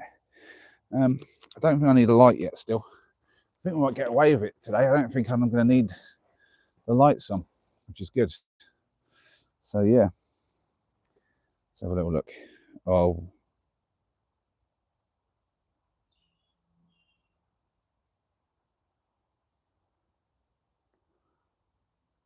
I think that was an animal just running across in the woods. I thought at first it was somebody walking, but it was going too fast. I'm pretty sure it was an animal. Oh dear. Disconnected from each other. I think the walk around has affected it. All right, let me just. Dear. That's the. Oh, that says it's connected. Weird. Okay. Oh, there we go. We're back on. All right. Sorry, guys. A little bit of technical issues. All right. Appreciate it. Yes. Cheers, Paul. Appreciate it, man. I should call you. It's weird. I could call you idiot outdoors, but that's too much of a mouthful.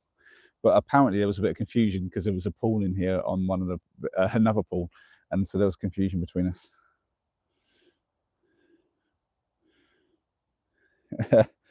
Well, this is one of the reasons why I like a fire pit over like a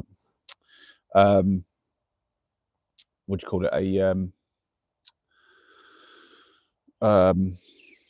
like a what's it, a bioethanol stove that you use, Paul, and a lot of other people use, like obviously liquid stoves or solid fuel or even gas and stuff like that. You've got to pay for all that, and I'm too cheap for that, to be honest. Albeit I pay out for the materials to build my stoves, but that's kind of the fun part, and it's like a one-off cost, and I don't really need to pay out that. I could just build stoves out of anything. I'm tempted to like do some sort of budget videos. I've got a few plans for different things like that along the line, and so yeah, there's going to be some of that where I'll hopefully show you guys how to build some things where you don't need to pay out for like vast materials and whatnot. But yeah, I mean, it's two-pronged really. First of all, I don't have to carry fuel. So when I do like a big adventure, I've got an 8-day adventure coming up. My big challenge is in the next, like, maybe in a week or two that I'll actually be doing it. I'm waiting for some like reasonably mild nighttime temperatures, fingers crossed. But that thing's going to take me 8 days, 8 days to complete. So I'd be carrying whatever, and I'm carrying everything on my back. I'm not doing this like many of you will have surely seen the straight line missions by GeoWizards, and some of you might have seen the Fieldhouse lads, who have recently done a video where they raced against him, but they've done basically straight line missions like his, where they've tried to sort of challenge him and like beat him to it and stuff. And they've also done a version of Source to Sea along the River Parrot that what's his name, Ed Pratt had done. And I love their channels. Ed Pratt is brilliant because he's a bit like me and Idiot Outdoors and Hard Up Hiker. He does it all on his own back, carries everything, and has no support crew. And obviously, I don't have support crew. I've got to carry everything with me. So, but GeoWizards, or Tom, he obviously sort of deposits gear beforehand and like supplies and whatnot, and he has Verity to kind of like act as his support for different bits and pieces. And the Fieldhouse lads, they have like a crew basically. They've got them two who are doing it, but then two other lads who are driving around in a van, kind of helping and carrying all the gear and going off and getting Mackie D's for breakfast and stuff, which is fantastic. And obviously it means that they can do a lot more and sort of do missions really fast and stuff like that. But I take nothing from them because they do still put out great videos. And the Fieldhouse lads, I can never remember who is who. There's Archie and then there's the other one. But one of them is, well, I think they both do a lot of running, but one of them is like a proper ultra long marathon or whatever. And he ran across Wales on a straight line mission. And that blew my mind. I'm like, wow, there are people out there. I mean, I watched like Bo Miles doing all his long walks and runs and stuff, and his marathon sort of ultra distance stuff, and it's impressive. But I mean, these guys, even Bo, when he does it, he's got support. He's got people carrying all the stuff, and he just does the actual activity. Whereas I'm going to do 8 days all on my own. I'm going to be out there carrying it all. So I have to make decisions like, do I want to carry a fuel canister that whole way? Do I want to carry all the liquid, which is basically the fuel? And he's like, no, I don't. Any liquid that I don't have to carry. So I'll be doing like that 8 days with pretty much as possible dehydrated food. There will be some snacks that I'll take which aren't dehydrated, and like I think I'll probably be using peanut butter as one of my main sources for lunches and stuff, because that's really dense with obviously, you know, carbohydrates and fats and protein and stuff. So yeah, it's kind of like you've got to, you know, you've got to make these choices when you're doing them on your own, and you've got to carry everything. So yeah, it's a big thing. He's disappeared off to set his tent. That's fair play. I can't believe he hasn't already set up his tent. That's crazy. But what am I looking for here? That's it. I'm looking for the fire pit. Hopefully you guys can still see. I don't know if I need to put a light on. Tell me if you need a light on, guys. I can put one on. I'll see what happens if I do this. That might make a difference. I don't like to have it too bright. Did that make any difference?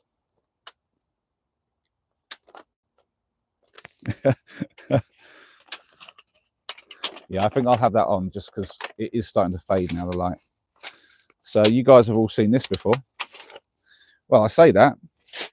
Say hello in the chat if you're new, and especially if you haven't seen this before. This is the this is my homemade bit of kit that sees me through all sorts of mischief. Excuse the noise, guys. I know it gets loud at this point, but it doesn't last long, thankfully.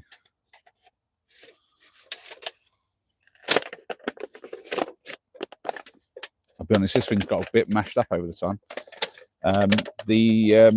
My little gasifier stove, I've been using the one that the current build of that for years now, and it doesn't really get affected because it's very small. It doesn't produce the same kind of intensity of heat as this thing does, and all the heat's kind of above it. Oh, I've got to put my phone on charge. It's just told me that I'm running out of battery. 1 second, guys. Ooh, panic. Need cables. Need a battery.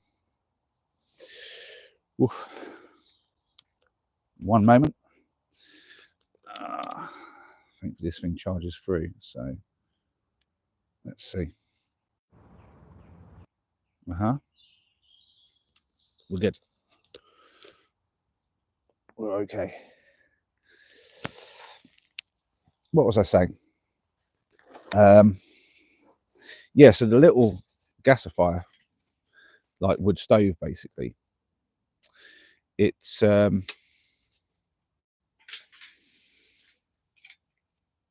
it doesn't really get misshapen by the heat or anything. It just kind of keeps on going. Well, that wasn't in probably, was it?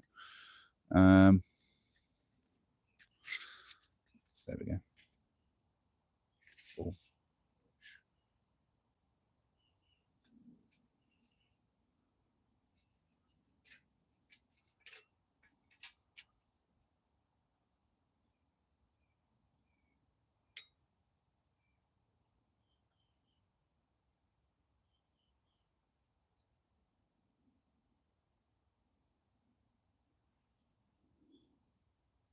Oh, they're gone.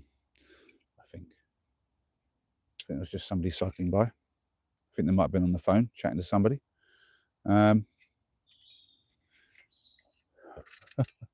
Yeah, they are close by when they're here. Wow. Okay. So hopefully you can see okay. Yeah, the light is definitely starting to fade now, but yeah, I'll put the light on. I might put the other one on too. There's 2 lights on this thing, and they will help. There we go.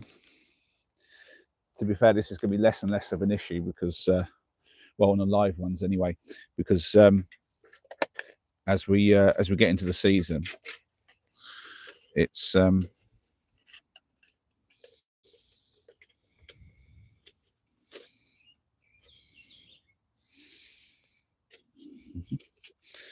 it sort of stays lighter longer and longer. And I don't know about live streaming like super late in the evening. So, yeah, that's it. It's pretty simple setup, to be honest. I mean, you have to know what you're doing, but once you know what you're doing and you just do it, it's okay. All right. Just throw these in.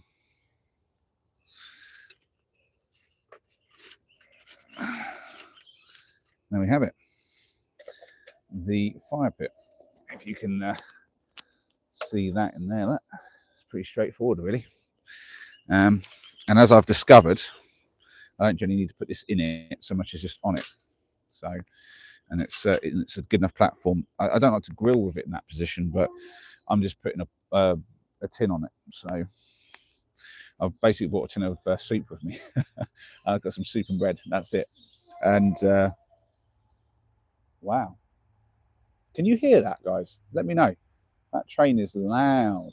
Right. Let's see. Telling us we. Yeah, you're right, Fred. Just have it. As we go, shh, don't say. Yeah. I mean, whatever. Oh dear. But you should have been quiet anyway. If I say shh and there's people around, you still got to be quiet. I mean, if I get caught because of your noise, silly me. Right. Hopefully this is good. It doesn't feel as dry as I initially thought it was. Right. So I'll just get a load of this. What's good, I don't know if you can really make it out, but it's got some of the little tiny kind of come up close. It's got some of these tiny little bobbly bits on, and they probably light up quite well. I think I've never tried lighting them, but we'll see. So I've got my little tiny little green lighter.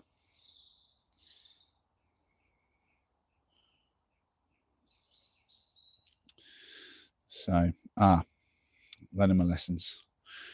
Break these things down so they're right them to get in. The worst thing is when I get it lit and I try to drop it in and I can't put it in because it's too bloody long. Oh, that's happened a couple of times, and I'm like, oh, I'm fiddling about now. So yeah, when you do this, essentially, it's all about having the surfaces close enough to kind of heat each other up from the flames of each other, but but not so close and tight that there was an airflow. So you've got to get it just about right. Well, yeah, look, them balls went up straight off, but they haven't really done the job still anyway. Well, I say that the balls themselves didn't burn, it's just the little bits around it. But yeah, that is trying to go. I don't know if the balls is the right target here. I'm going to give it a try.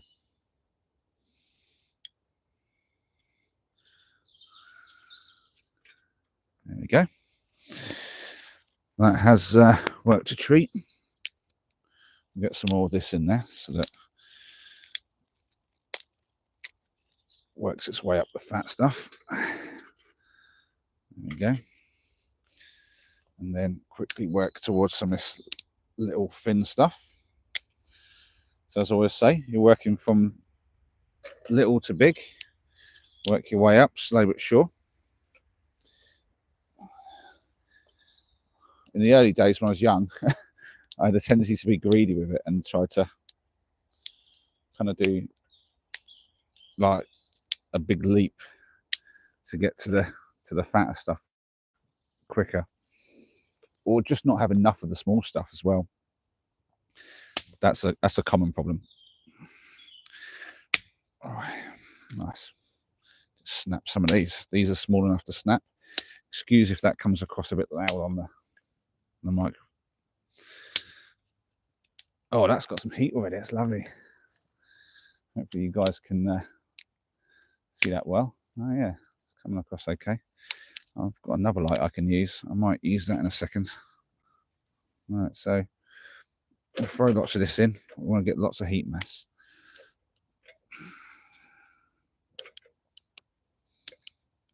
Try to make sure structure it a little bit so that there's airflow between the pieces. Another animal, I think. All right. I don't think that's going to be enough heat mass. I'm going to go for this. Load this thing up. So it might look like I'm just throwing this in willy-nilly, but I'm really not. I'm trying to crisscross things and structure it and really build up like pathways for the air to flow, but places where the sticks cross over or parallel to each other in a way where they can sort of like the heat from one will heat the other one, and it kind of they reflect the heat at each other.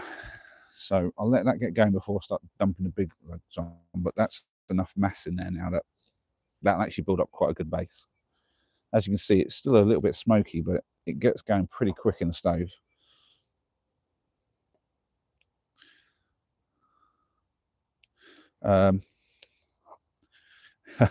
Fred, yeah. I'll send them your way for sure. If someone catches me, I'll tell them it was your idea and that they should jump on a flight and get over to Florida. That's going really nice. That's sorted. I'm just going to put 3 of those in, and that'll light those, no problem. Job's good. Right, let's get some more light on this because you guys can't see a thing. I don't know how much longer. We're nearly at the end of this thing, I'll be honest.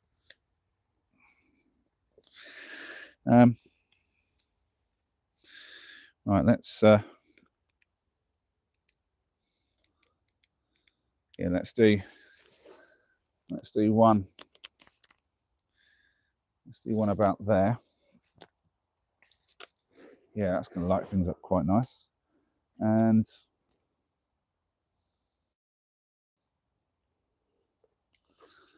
I'm going to put the other one. There's a spot just above me, I think. Nice. There we go. Aha! Hopefully you guys can see again now. There you go. Right. So yeah, that's going well. Good man, Fred. Right. So yeah, we've got a few people in. Well, I'm going to ask one more time. Anyone who's in right now wants me to know that they're in watching. Say hello because I'm paying attention. I can see the chat. So yeah, make yourself known, say hello. And I am grateful for everyone who's watching. It's brilliant.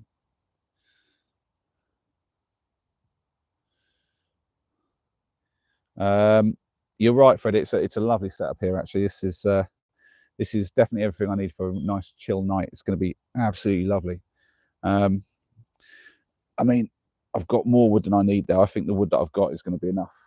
As I said, I've got literally. I'll show you guys. I've got. Where is it? Oh, do you know what? I've got a little drink with me. Actually, it's just a sparkling strawberry drink. Don't know if anyone knows this brand, but yeah, just nice little drink. I'll have a little bit of that in a second. Somewhere in here is my food. That's right down the bottom. Of course it is, because it's a big heavy tin. Yeah, so just a tin of, if you can make that out in the light. I'm cooking myself. Yeah, just chunky beef and veg soup by Sainsbury's.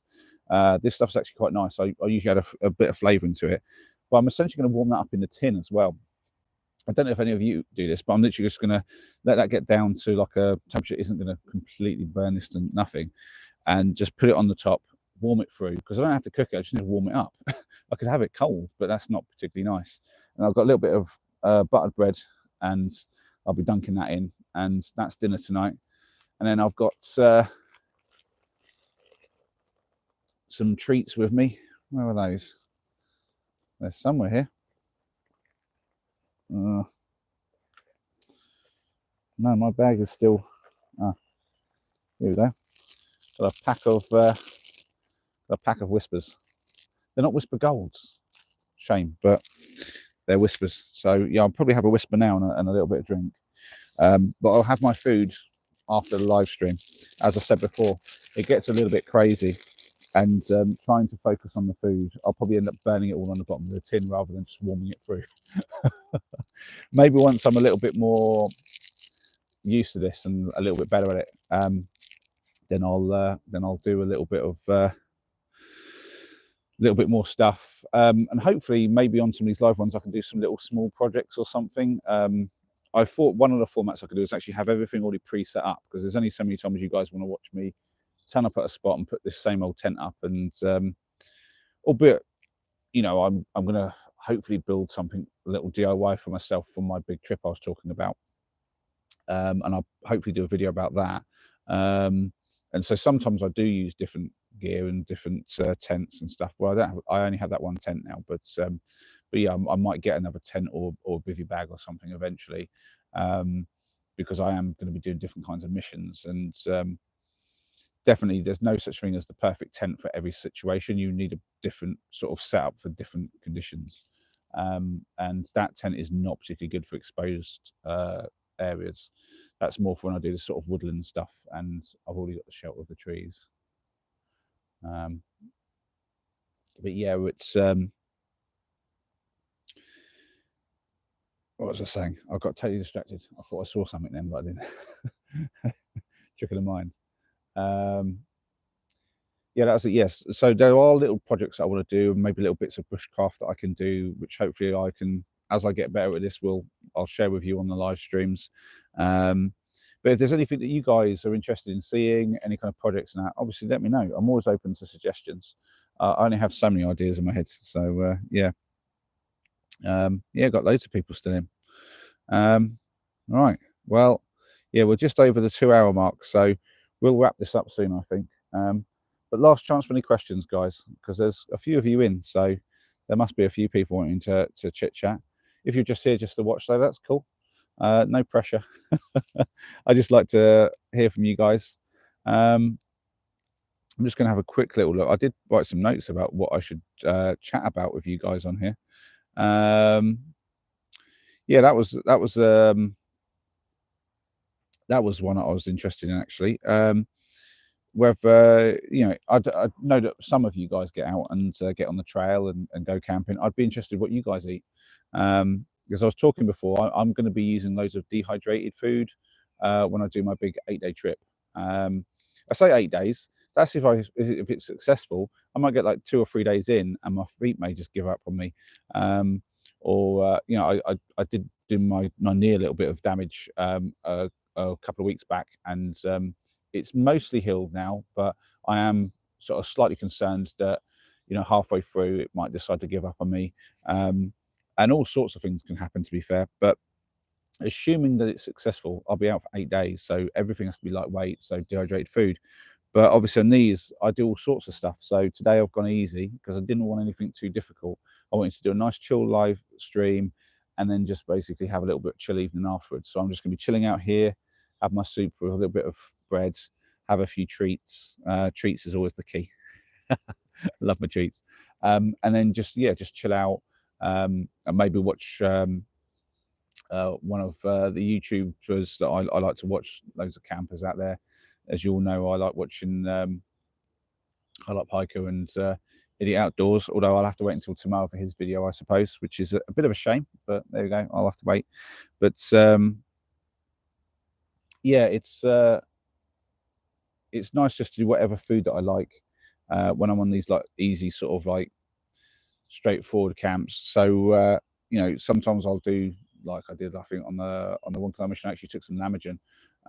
But yeah, I mean, I take all sorts of food with me, and I mean, me and Noah have done some crazy cooking. I mean, we've done a full roast dinner out here, not here, but obviously out on hikes and stuff. So yeah, I mean, we'll just cook almost just about anything. But I'm interested to know what you guys do. So yeah, if you can, get in the comments, let me know what do you cook, and what's your favourite stuff to have on the campsite. I'll be very interested to know. But yeah, I'll give you a few minutes to ask me any questions or tell me what you like to eat. But then I think we'll have to call it soon. I'll maybe give this fire a little poke. Just use my little. Yeah, the big logs are getting going, but they're not going as. Oh no, that's it. That's done it. There you go. Melt that, did I? Yeah, no, that's good. Oh, it's a bit warm. Oh, that's brilliant now. That's really lovely. Oh, that's a beautiful amount of fire for one person. I've got to be honest. I've got this about bang on. Yeah, I'm pretty sure there must be like a deer or something over there. I'm hearing some kind of movement. Might be a badger. Damn, it's a fox. Could be a fox though. Probably not a fox though, because they keep well away from us humans. Don't think it's anything too big. I don't think it's a deer or a fox. I think something smaller than that.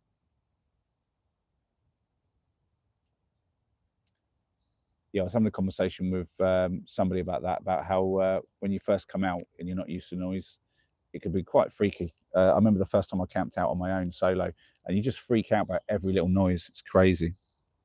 So a little look. We've got some comments. Enjoyed this better than Saturday Night TV. Cheers, Dan. I appreciate that. I think back of hello camp. It's becoming a habit of mine that I'm chatting on your premieres while I'm at stealthcamp. Hey, Boone's in. Good to see you, Boone. You on a camp as well? Pinnacle Foods. They are very good. Pinnacle. What is that, like a maker of? Is that like a brand in America? I don't think I've heard of that. I've heard of Pinnacle golf balls and golf equipment, but yeah, good to have you here, Boone. It's I'm going to call you Boone. You said it. Some people call it Boone. So and Boone is shorter than Camp Like a Boone. So I hope you don't mind. I hope that's good. But yeah, I've been watching your videos, man. I love your videos. They're great. Your challenge video last month was a sweet one, actually. I really enjoyed that one. That was a cool spot. But yeah, I think Yoast might have my vote for this month. I'm hoping to put my own one out, but yeah, he's already put his out. I don't know if he got the rule that it was supposed to be put out at the last weekend in the month. He's just kind of put it out already, which I don't know if it's a thing. I thought you were supposed to wait, but whatever. I'm cool with it. I watched this video and the intro is just so cool. It's like, wow, it's probably not the best intro I've ever seen, but it's a really cool intro. I was like, wow, that is cool. It just had such a vibe. It was brilliant. Yeah, so yeah, that's about it. I think unless I'm just really delayed with this, but I'm just going to quickly just reload the chat. Just this thing is so delayed and glitchy. It's a bit annoying. So I hope I haven't missed anyone's comments. But if I did, I apologise. But hopefully I didn't. I thankfully don't have a huge following yet, which means I don't have a huge crowd of people just, you know, you see some of these live streams and the chat's just going like, and it's like, it's not like that for this. It's quite slow and easy to follow, so that's quite good. But yeah, I'm basic. Oh, I need to get some more wood in that as it's going to go out. Well, it's not going to go out. The three big ones are actually good and solid, but I need to build the base up. So yeah, I'll throw a couple more bits in. But yeah, so yeah, thanks for turning up, guys. Thanks everyone for coming along. As I say, next week is hopefully, if I can get it done, the urban stealth camp for the challenge video for the Stealth Camping Alliance, and I'm hoping to do that with a bit of a different feel, bit of a different style, something from my childhood. Again, I go back to what I used to do when I was younger. I'm very much embracing that at the moment. Just the sort of things I used to do when I was a lad. I used to have friends over. We'd camp out in my camp, which was basically just a little shed, like all 6 by 6 foot shed that like my dad had built for me. And we would sneak out onto the streets and like do stealthy stuff out there. And I've got to hope that I can maybe do something along those lines, because the challenge this time is to get some nighttime footage and to do an urban stealth. So I'm like, yeah, that's kind of like what I used to do. I want to try and give you guys the feel of how that used to go down. So that's next week's video. So do come back next week for that. And obviously this is the live stealth is going to be something that I do once a month from now on. So every third Saturday of the month, the plan is to do a live camp. Obviously, if I'm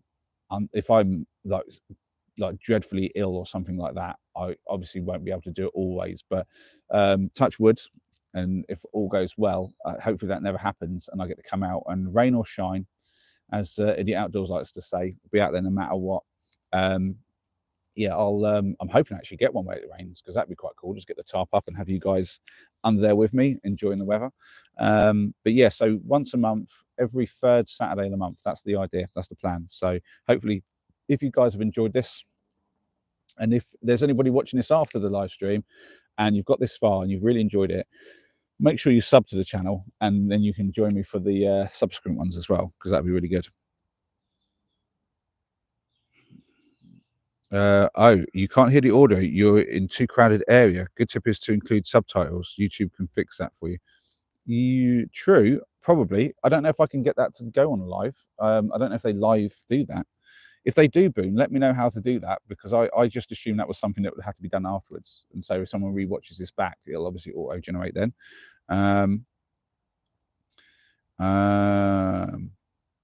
Yeah, to be honest, Boone, Fred does a lot of chatting, which is great. I love a bit of chat.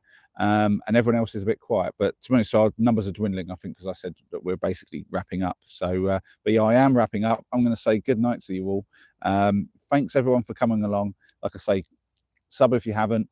Make sure you like the video for me as well before you head off.